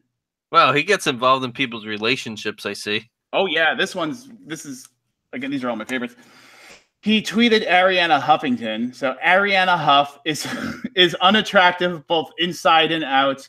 I fully understand why her former husband left her for her man. He made a good decision. This is 2012. Shows that he's not anti-reprobate. No, he's like, hey, she's worse than a fag. Exactly. And he weighed in the shocking controversy of Twilight star Kristen Stewart's cheating scandal with that Robert Patterson guy, whatever his name, Pattinson. Yeah. Everyone knows I am right about Robert Pattinson. Should dump Kristen Stewart. In a couple years, he will thank me. Be smart, Robert. Do you think Robert took his advice? Or I don't even know. Yes. He's getting involved in Twilight in 2012. These are some old tweets. I just want to together anymore, and she became a lesbian. So yeah. Well, people forget the greatness that is Donald J. Trump because now he's president. He predicted 9/11. He predicted Robert Pattinson. Yeah, he knew it would happen. China better watch out. Yeah. Rosie O'Donnell, this is another tweet from 2014. Rosie O'Donnell just said she felt shame at being fat. Not politically correct. She killed Star Jones for weight loss surgery. Just had it. What? I'm trying to make that. What the hell are you saying? Yeah, figure that out. Here's another one. This is more recent. This is about 2 years ago. If crazy Megyn Kelly didn't cover me so much on her terrible show, her ratings would totally tank. She is so average in so many ways. Talk about being right, because where's her career right now? She's dancing around on the morning show. Yes, dancing around. What is that, NBC? That's horrible. I thought she was on Yahoo News now. I don't know. Here's a good one. 2013, September 11th. I would like to extend my best wishes to all, even the haters and losers, on this special date, September 11th. I love it. He's the best. Oh, man. Here's another 2012. I guess this is on election day in 2012. This election is a total sham and a travesty. We are not a democracy. Well, we are a democracy, but we're a constitutional republic, right? It's a form of democracy, isn't it? I don't know. I've never seen a thin person drinking Diet Coke.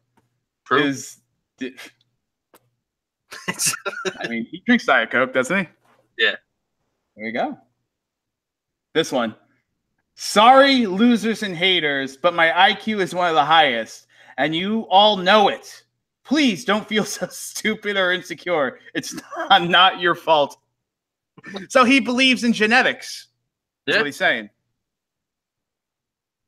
He believes in nature over nurture for the most part. Sounds like it. There you go.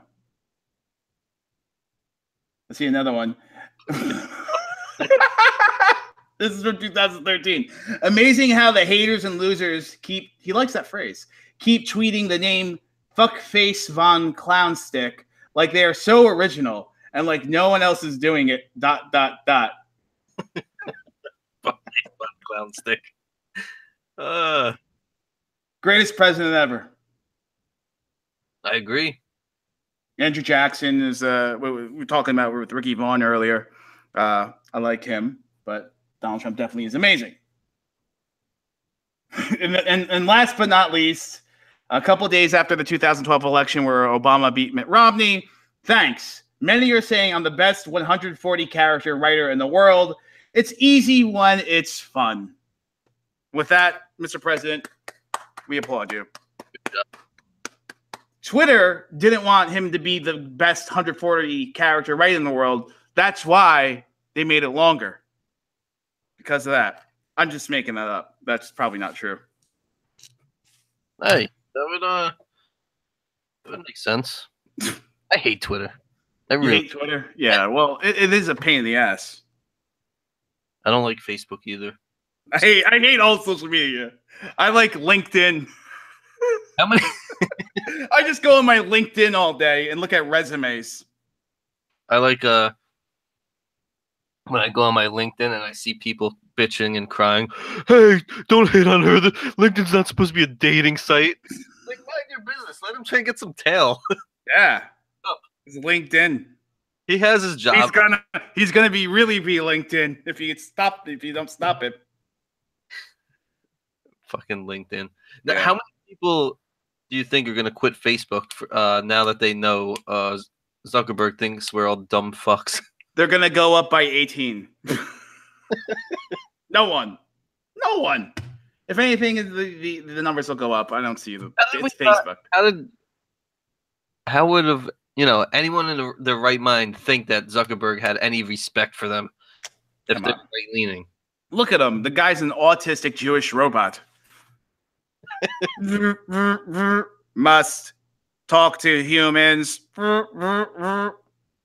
That woman from the conversation mode initiated. Go ahead. That woman from the Obama has sex with gay apes shirt. That picture. That woman looked like Zuckerberg's wife. It might be. It might be Zuckerberg, for all we know. Possible. Also, Sal, don't we have something I have something to prepare for, so I'm gonna go on mute, and you could just, I guess, get ready for whatever you're getting ready for. Yeah. Okay. Yeah. So I'm gonna get ready for the next bit. Stay tuned because what Sal has to say is very important. Oh, I always have important stuff to say. And what I have to say, well, first off, thank you to Ricky Vaughn for calling in and speaking to Ian. And look, I don't even get to say my important shit when I want to say it because we have callers coming in. What's happening? You're calling into the Patriarchy Show. Hello, is this the Patriarchy Show? I just said that, bitch. Who is this?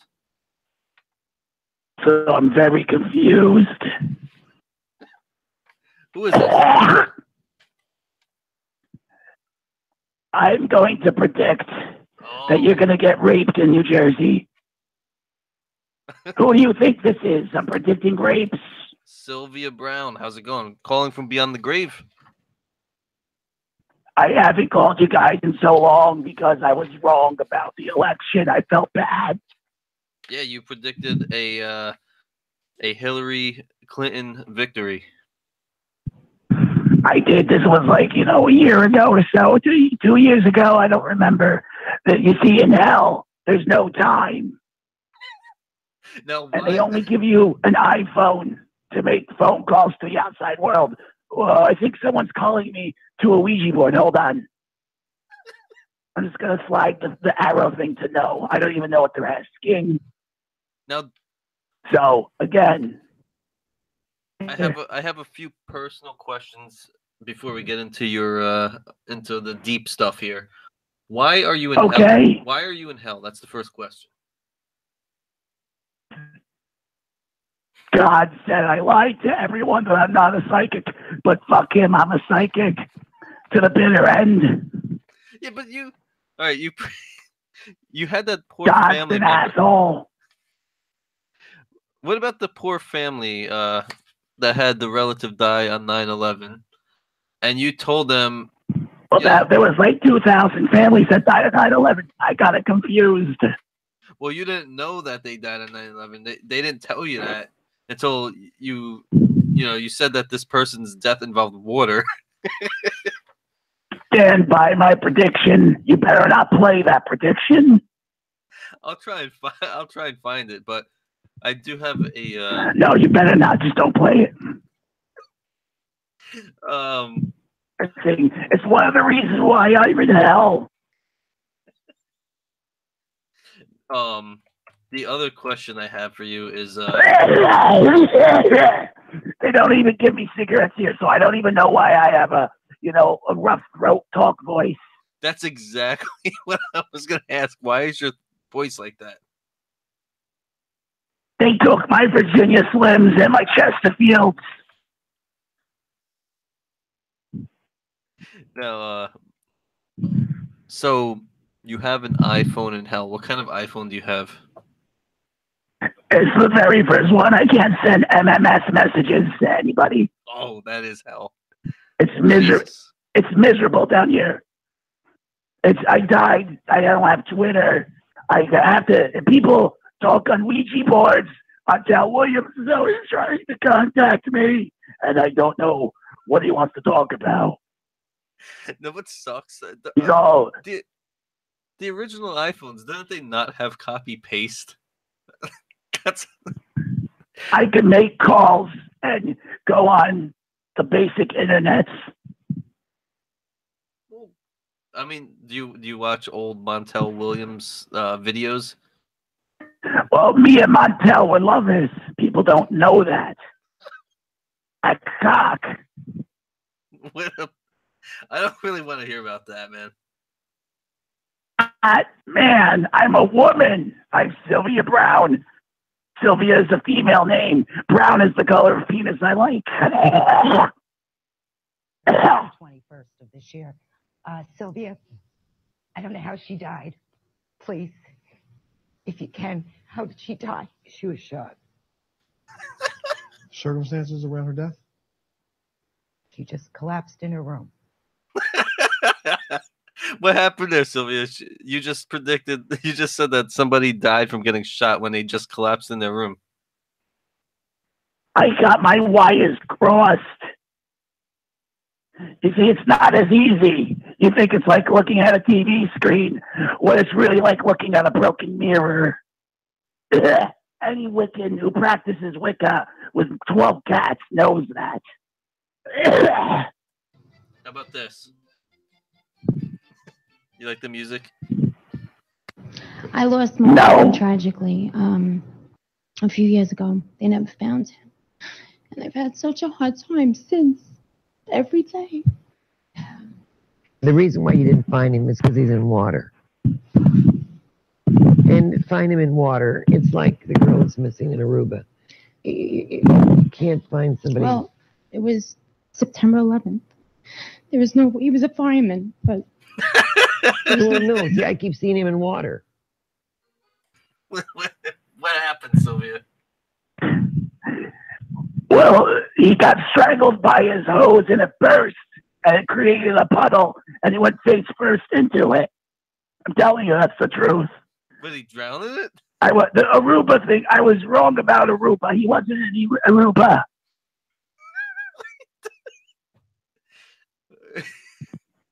Aruba, mama, come on, pretty mama. We don't even have music down here. You believe that? Hell, no music. The iPhone ones, no music. They're telling me, oh, you could listen to music. They throw me a Packard Bell computer laptop and say, here, use Morpheus. I don't know what that is. What the fuck? Packard Bell. All right. Before our... I said, isn't that the guy from The Matrix, the black guy played? Samuel L. Jackson was Morpheus, right? Was it Samuel L. Jackson? Or was it the Fishburne guy? I don't even know. They look the same to me. They're both handsome black men. How long did this fling between you and Montel Williams last? It's still going on. He fucks my corpse. Okay. All right. Hell is having a sore throat constantly. I don't know, man. I feel bad for you, but before our audience gets all pissy and you feel bad for my butt, you should feel bad for my face. You see what Montel's doing right now to it. My poor skeleton. You've been dead for so long. How's he? Whatever. I'm not going there. But I wanted to have. I'm glad that you're here, and I wanted to. You were wrong about Hillary Clinton winning. I want to give you another chance. What do you think is going to happen within the next year or so with Donald Trump, President Trump? Oh, he's going to be impeached within 3 months. Guaranteed it. Guaranteed. Even the Republicans are going to have to do it if they want to keep their seats.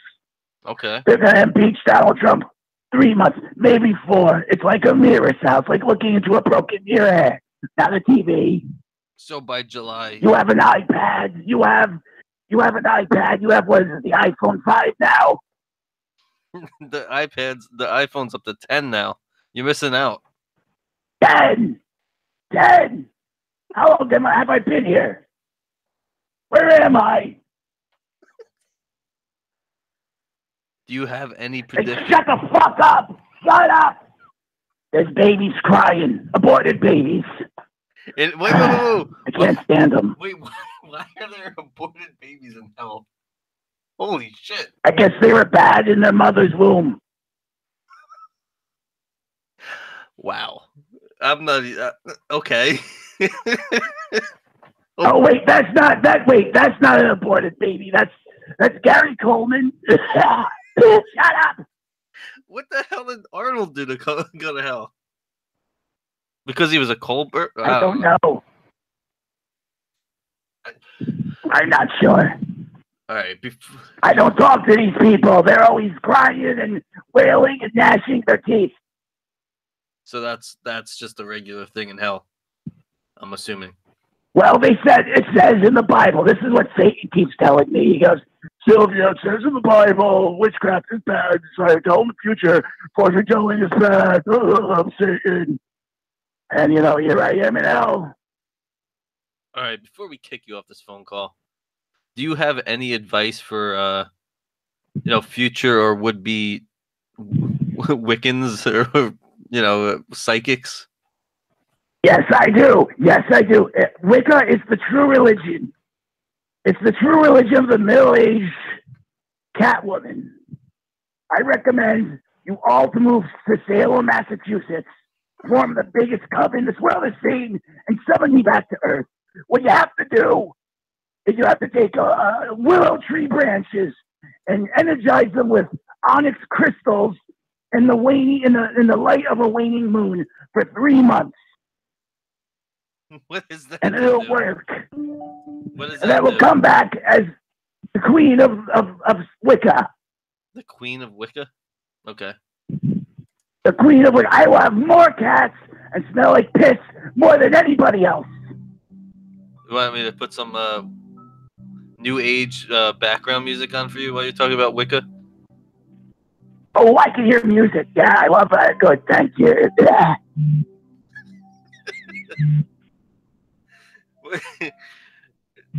Well, I appreciate the call.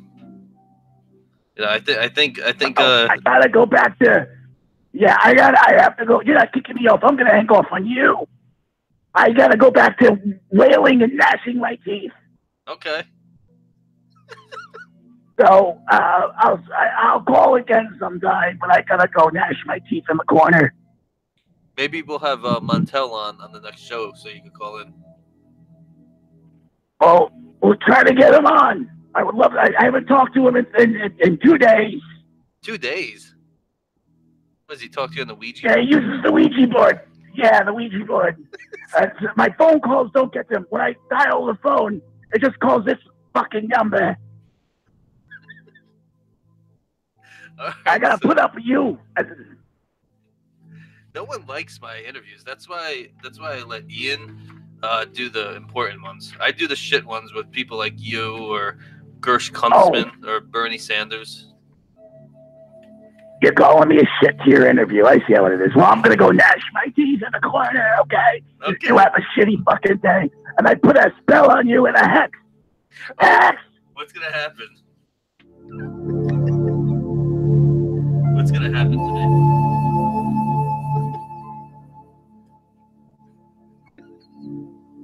I guess she hung up before I found out what my hex is. That's scary. Not good, man. Well, anyway. Hey, Sal, you there? Yeah, man. I'm freaked out. You're freaked out? Yeah, Sylvia Brown just called and put a hex on me. Wait. She called? Yes. The ghost of Sylvia Brown called 2 days after speaking to Montel Williams on a Ouija board. This is the thing. I miss all the interviews. Oh, I was just telling her. She got pissy. You missed all the shit interviews. All the low-tier interviews. Oh, I do all the good interviews, and you do all the shit interviews? You do, Ricky Vaughn, Mercedes Carrera, Lucien, or friggin' Ralph, or, normal people. Yeah. I get the friggin' unemployed Jewish journalists, dead people. We got to give you a promotion. Yeah, man. Real quick, I had to adjust my mic. How do I sound right now? Clear, perfect. Clear. Okay, good. Just making sure. We're good. All right. So I guess I always miss these interviews. I don't know how I miss them. You know, I'm prepping for looking for videos and audio clips that we could play. So I go away for what, 10, 20 minutes, and you're interviewing dead psychics. One day I'll be here for these interviews, Sal. One day. One fine day. We didn't even get to half the shit that I wanted to cover. Oh, it's like almost midnight. Yeah. After midnight, gonna let it all hang out. Welcome to the Patriarchy Show, the official podcast of the alt-right, because we're all right now. I just like saying alt-right. I explained this on the last episode. We have nothing. We have nothing to do with the alt-right. No. Not that we like them or dislike them. I just say it because we're all right. Alt-right, all right. All night. Go on. It's like one of those nighttime DJs in like Detroit would say, "We're all right, all night. And coming at you is Kiss Detroit Rock City." So stupid. Let's play. I want to play something real quick. Okay. There's an MTV video, Sal. Did you see that? Do you see this? Yeah, I'm pulling that up. Got a little frog in my throat. I don't know why. It's an MTV cultural appropriation video. It's kind of long, but we'll go through segments on it. It's cultural appropriation, aka cultural exchange, which has been going on forever since the beginning of time. It's not appropriation, it's an exchange. But yeah, these people need something to whine about. Of course. Yeah. Go ahead. They say imitation is the highest form of flattery. But what happens when it's not so flattering? Oh, stop. Oh, that was quick. And they did that like that. Rob Schneider is about to go something he never thought he'd do. And you'll never guess what it is. They did the record scratch. Yep. It's a fucking satire of itself. Go ahead. Flattering. They will play them.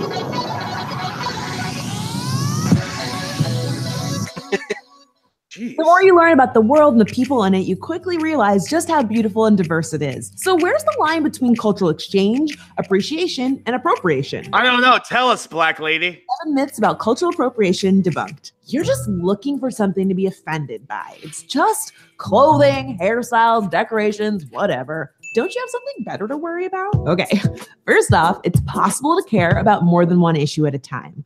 The main problem with cultural appropriation comes from dominant groups borrowing from marginalized groups who face oppression or have been stigmatized. Pause it again. She said that it's from dominant groups borrowing from marginalized groups. So if that's true, and, she can't, we're borrowing black culture. Well, I say, all right, this is just throwing this out there. She should get off the camera and get off the TV and get off the internet and get off the iPhone and get off the computer and get off anything electronic, essentially. Exactly. She's appropriating my culture, white culture. So what? If we like our Buds Weiser and our apples red, it's an American, Sal. I like the Americans. Graphic they showed when she said that. There's a black woman and a white guy. The black woman has these cornrows, and they lifted off her head and flipped through the air and landed on his head. Of course, she has that type of hair. Yep. All right, go ahead. Keep playing this cancerous thing. We're only 45 seconds in. 45 seconds and already 2 stops. This might be a record. Go ahead. Practices throughout history, like cornrows. I mean, anyone can wear their hair in cornrows, but black people still face stigmas for wearing them, along with perfectly natural hairstyles like braids and locks. Wait, stop it. Wait, does she say that black people still suffer discrimination because they wear cornrows? Yeah, they face scrutiny. Scrutiny. Well, maybe if they stopped murdering people, the scrutiny would go away. I don't think it's the corn rolls or corn rows, whatever the fuck they're called, that are doing it. Oh, look at that black guy. He has corn rows. No, it's look at that black guy. Higher chance of getting in trouble. Higher chance of getting robbed, especially if you're in a city. Maybe not so much in the suburbs. I see black people in the suburbs. I go, hey, what's going on, man? For some reason, random black... You can ask my wife this. This is something really weird. I've never talked about this before. Random black people just walk up to me and start talking. My wife can attest to this. We're in the mall. Black guy will walk up to me and be like, hey, what's up, brother? Like, maybe they think I'm someone else. Suburb blacks. Yeah, suburb blacks love me. I don't know what it is. That's awesome. There's one guy, I was in Lids. Maybe that's why, because I wear, like, you know, Lids hats. I was in this, it's a hat store. I love hats. I love them. Not, well, whatever. Anyway. So I'm in Lids, and this black guy just like, hey, yo, what's going on, man? Doing the thing, back pat. You know, that whole, you know, then we spun in circles and said, oh, no, not really. Then he takes out his phone, he starts showing me pictures. He goes, look, my son is on the Eagles. He's showing me pictures of his son playing for the Philadelphia Eagles.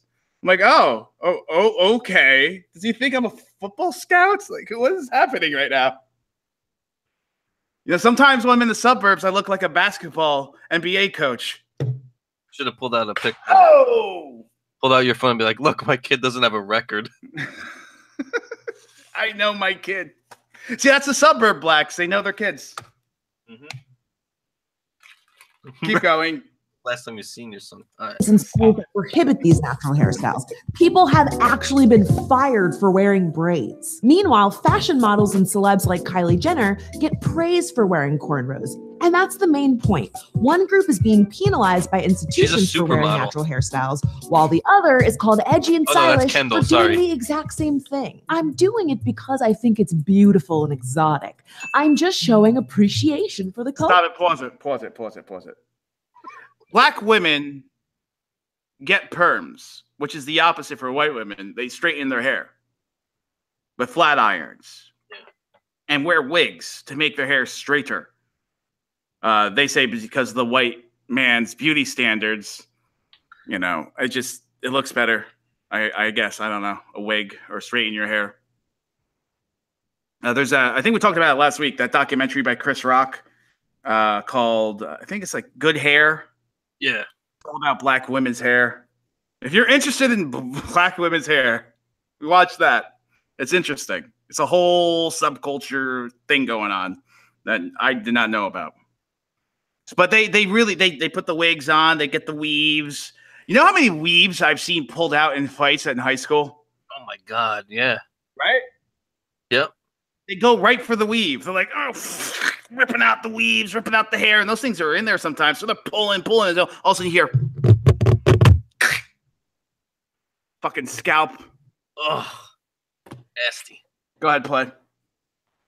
It's great that you find another group's culture beautiful, but in order to show you truly love it, you need to have respect and understanding. Take, for example, tribal tattoos. The Maori of New Zealand have facial tattoos with deep family meaning and cultural significance. But fashion designer Jean-Paul Gaultier used the tattoos in ads to sell sunglasses. Now, that's a perfect example of cultural appropriation. Oh, hang them! The designer liked the look. He stripped the tattoo of all of its cultural meaning. Who cares? Sell a product. Now, if you really appreciate something, you should respect it instead of assuming you can use it however you want. Well, the best part. I find it offensive, and I asked someone from that culture, and they said it was okay. Well, it's not your culture that's being disrespected, so sure, you don't find it offensive. Pause it. Know someone. So even if you ask someone from that culture if appropriating their culture is okay, and they say yeah, which is in themselves on its face absurd and ridiculous, it's still not okay. So nothing is okay. So everyone's appropriating minorities' cultures, apparently. I'm bad, bitch. You know, if you just wash your crotch and your armpits and throw on cologne, you're taking a Puerto Rican shower. Therefore, you're appropriating Puerto Rican culture. Yeah, he uses that term all the time. Puerto Rican shower. That's a thing, right? Is that just this area, like New York, New Jersey? I know. Is that all over the place? Well, if you've heard of Puerto Rican showers before this, at IANDERICKSON, if I can spell my name, or at Patriarchy Show, let me know if you ever heard of a Puerto Rican shower and if you ever appropriated it. It's well, I don't need to know that. Hands and face, putting on cologne and deodorant. Yeah, cologne, deodorant, washing your face and your pits and your crotch. Hey, man, I just took a shower. I know I could smell the fucking Ralph Lauren polo. I could smell the Dracar Noir. I think I have some of that laying around somewhere. Well, you're Italian. Of course you do. Play it. From that background who doesn't mind her tattoo, costume, or whatever, that's cool. But remember that one person doesn't speak for all members of that community. Whatever, fashion, art, film, music, always borrows from other sources. Plus, it doesn't hurt anyone. Sure, cultural exchange has been going on since the beginning of time. But exchange is mutual and needs to be done respectfully. A couple of years ago, Katy Perry did a geisha-themed performance with Japanese women dancing in the back. Kill her! It's super stereotypical. Her outfit wasn't even from the right country. The Japanese American Citizens League said it best. Oh, God. Costuming and dance routines. Pause it. I get so angry with that. The fact that there is a Japanese American League, an Indian American League, all these different cultures and countries league. But there, you never hear of the Irish League getting mad at the Notre Dame Leprechaun or Lucky Charms. Oh, you can't do that. That's my culture. That's the worst Irish accent of all time. I apologize to all of Ireland. I remember. Am I right? There's no Norwegian League. No. Hey, that Minnesota Vikings team you're appropriating Vikings. Yep. Do you remember the ACA or whatever it was called? The Association of Chinese Americans. They got the radio show fired from New York City for saying pork fried lice. Yeah. I remember. What show was that? Davey and Elvis. Was it Doghouse or whatever? Yeah. This was what, in the mid 2000s? Yeah. The Association of Chinese Americans had a protest in front of their studio. Fired. And they're protesting, down with pork fried rice, down with pork fried rice. And then the radio hosts are like, see, I told you. Still get fired. And that was when Patrice O'Neill went on that show and got in an argument on Fox News and got in an argument with that lady over what's funny and what's not funny.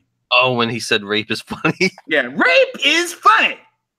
And the woman's like, no, it's not. He goes, who are you to tell me what's funny? I'm in the business of funny. You're in the business of annoying people or something like that. Paraphrase. All right, keep playing it. Are we like at least a minute through? 2:42. Ooh. Like a quarter of the way. All right, get in there.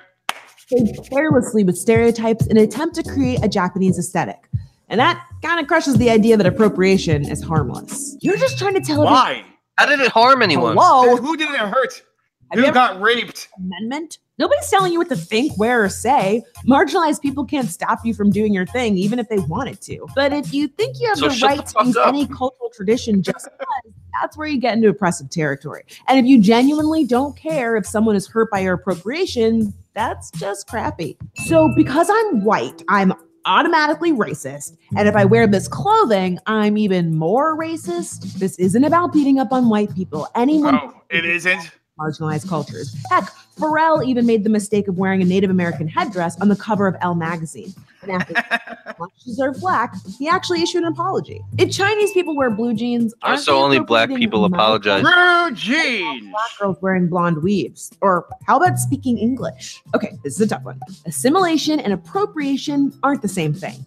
Yeah, because you didn't assimilate. Stop it. Sorry, enough. I can't take this one.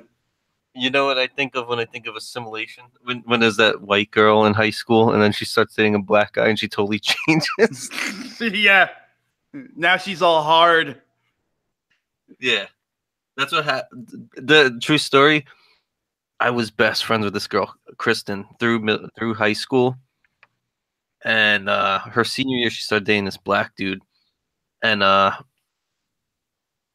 this was like the year after we graduated. I'm in a Dunkin' Donuts or something with a couple of friends, and I see her outside, and she stopped talking to me because she's too cool for me now because I'm. Yeah. And you're racist. So I went to wave at her through the window, and she kind of blew me off. So I gave her the finger. So, we go outside to get in our car, and her boyfriend pulls up in his fucking piece of shit car. Hey yo! Steps out of the car and pulls a gun on us. Holy shit! In the middle of a parking lot, tons of people are watching this happen. Now, is this in Madawan? Yes. Holy shit! So it was me, my friend Steve, and this girl Becky. We're sitting there like, dude, it's not that serious. She was being a bitch to me, so I fucking gave her the finger. And he's like, you see this? I'm like, yeah. He's like, I'm not afraid to use it.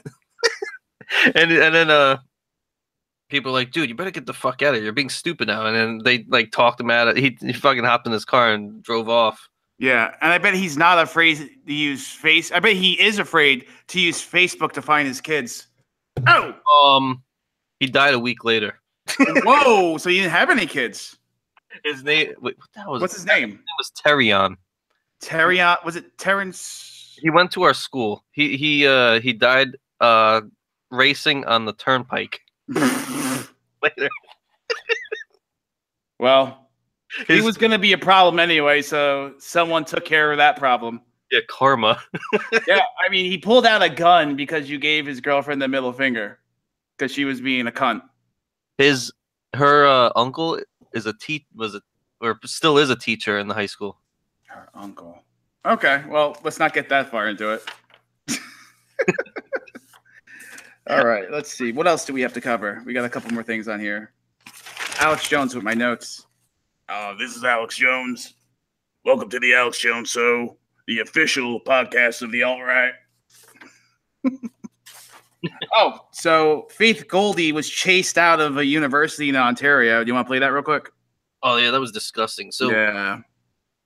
Wasn't it some kind of it's okay to be against whiteness event she was at? Mm-hmm. It was really called? It was something like that. Disgusting. All right, it's a lot of screaming, a lot of noise coming up. Try your best not to tell me. What did I tell you? I swear I told you. I am walking out of here. I am walking out of here. This is white supremacist Canada. This is white. Stop touching my stuff. Stop fucking filming. This is white supremacist Canada. Oh, stop recording stuff from this year. This is white supremacist Canada. This is white supremacist Canada. You're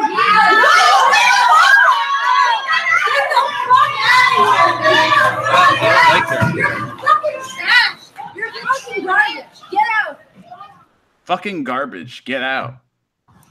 So that's what white supremacist Canada looks. What white supremacist Canada looks like. A couple of white people getting screamed out of a partially publicly funded university by a gang of individuals, many of them minorities. Individuals. Oh, that no one wants you here. I thought she was going to say the leader of this group. His name was Nick Chase. Nick Chase. Yeah. Yeah, the No, or was it Nick Curse?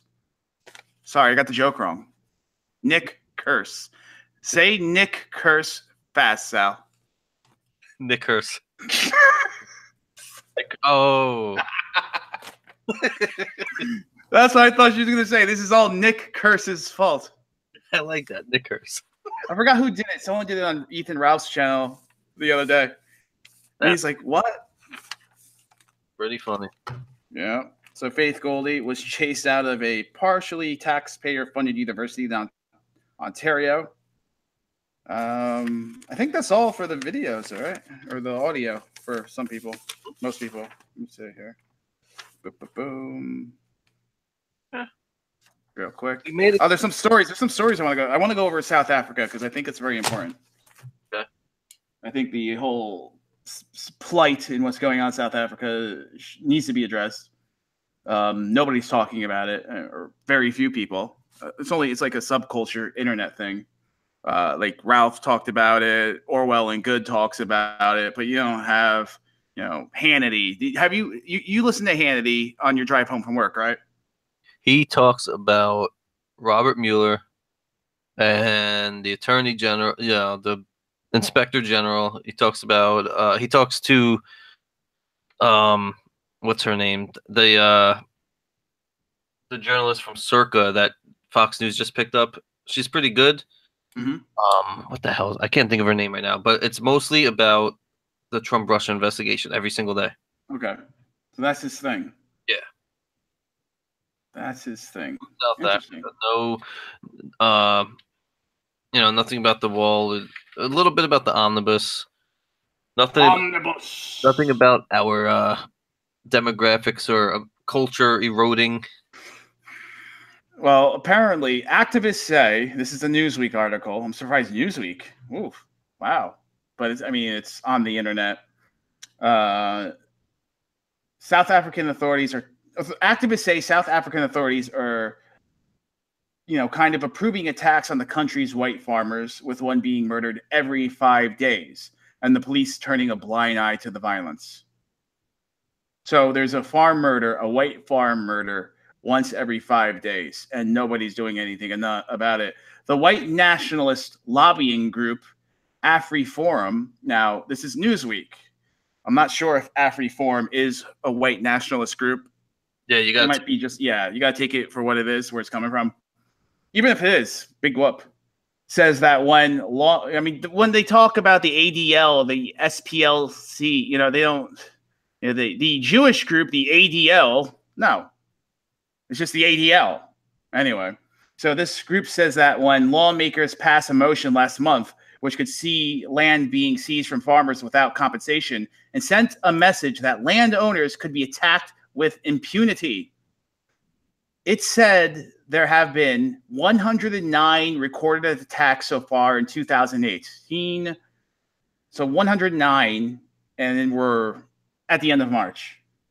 And 15 farm murders, meaning that this year, one white farmer has been killed every 5 days.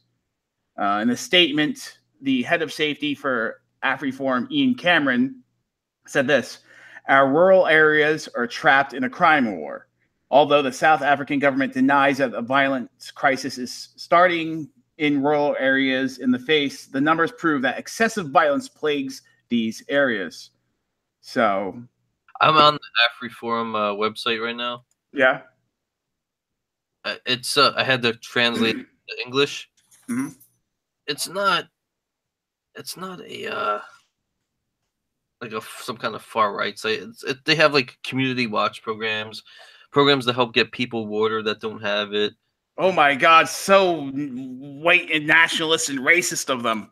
It's like a community organizing type of group. Okay. They have a friggin' newsletter right on their website dismissing racism. To help. Of course, I knew it. When I saw white nationalists before it, I was like, oh, here we go. Here we go. They're not concentrating on the dead people. They're concentrating on that this organization might be a white nationalist organization. And regardless if they are or not, that doesn't add anything that these farmers are getting killed one every 5 days. Yeah, like the SPLC, they don't say Jewish organization, the SPLC, or Jewish organization, the ACLU. No. They have a petition against fracking.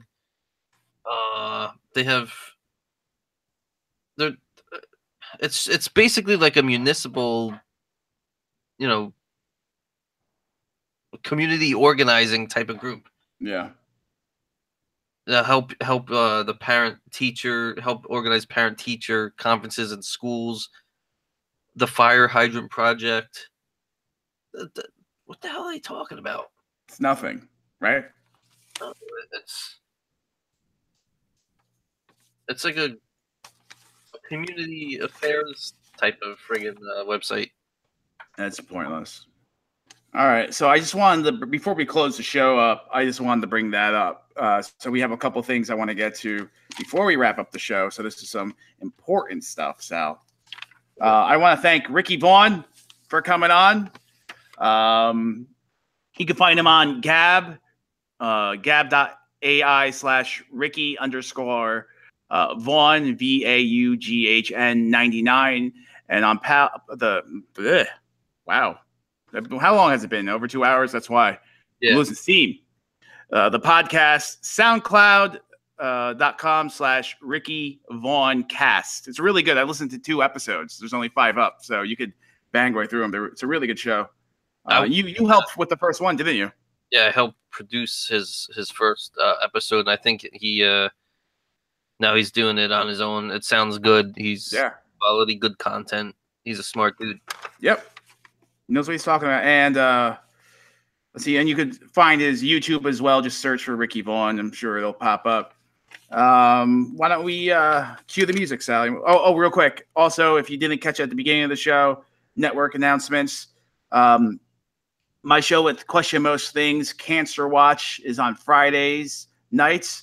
It'll be up in iTunes and Google Play soon, right after we broadcast it. I think right now we're on SoundCloud, but we're switching podcast hosting. And the Western Weekly, which will be on the site. So all this stuff is newmediacentral.net. The Western Weekly, which I'm doing with Orwell and Good. I don't know if you've seen it on Twitter, at Orwell and Good, the letter N.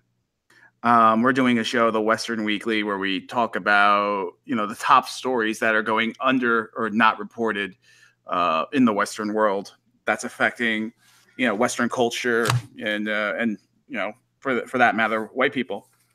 And white people. Is it affecting white people? And with that, Sal, cue the music. Some important stuff to talk about. You did with it too. What? Fucking stupid YouTube.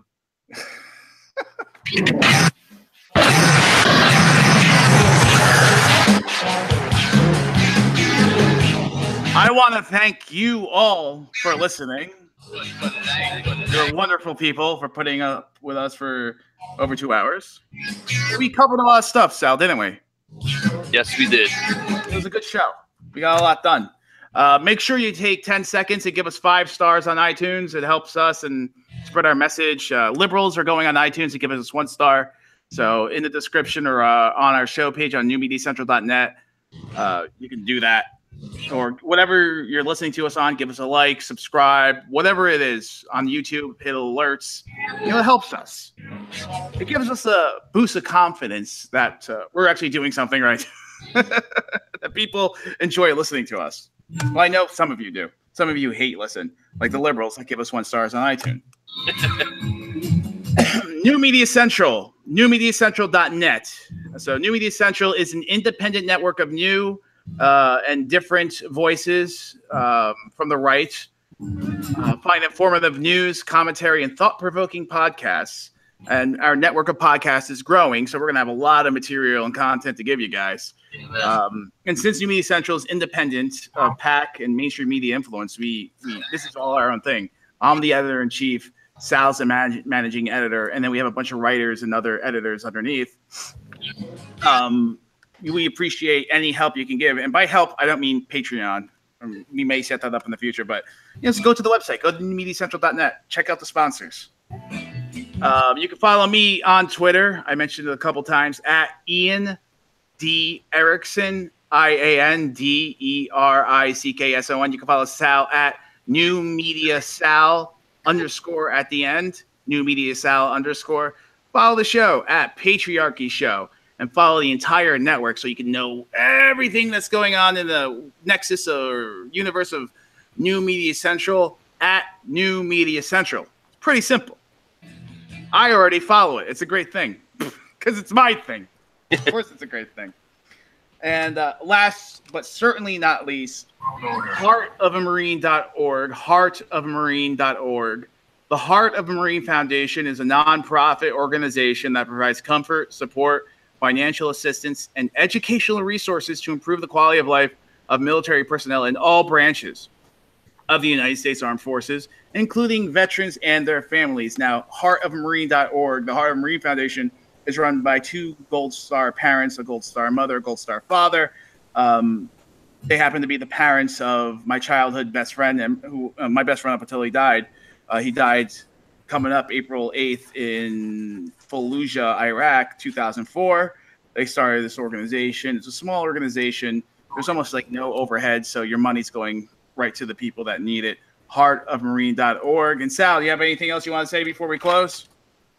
No, that's it, man. I thank everyone for listening. And like Ian said, listen to the other shows besides the Patriarchy Show. We got Tim Boyce, the libertarian voice of our network. We have Cancer Watch. We have the new night weekly show coming up. We have Waking Up the West. Am I missing any? Yeah, the meme stream. These are those two are Orwell and Good shows. He's NewMediaCentral.net's editor at large. He's an editor at large here. Yeah. But so check all that out. Now, I guess with that, say goodbye. Bye, Retro Baits. Is that it?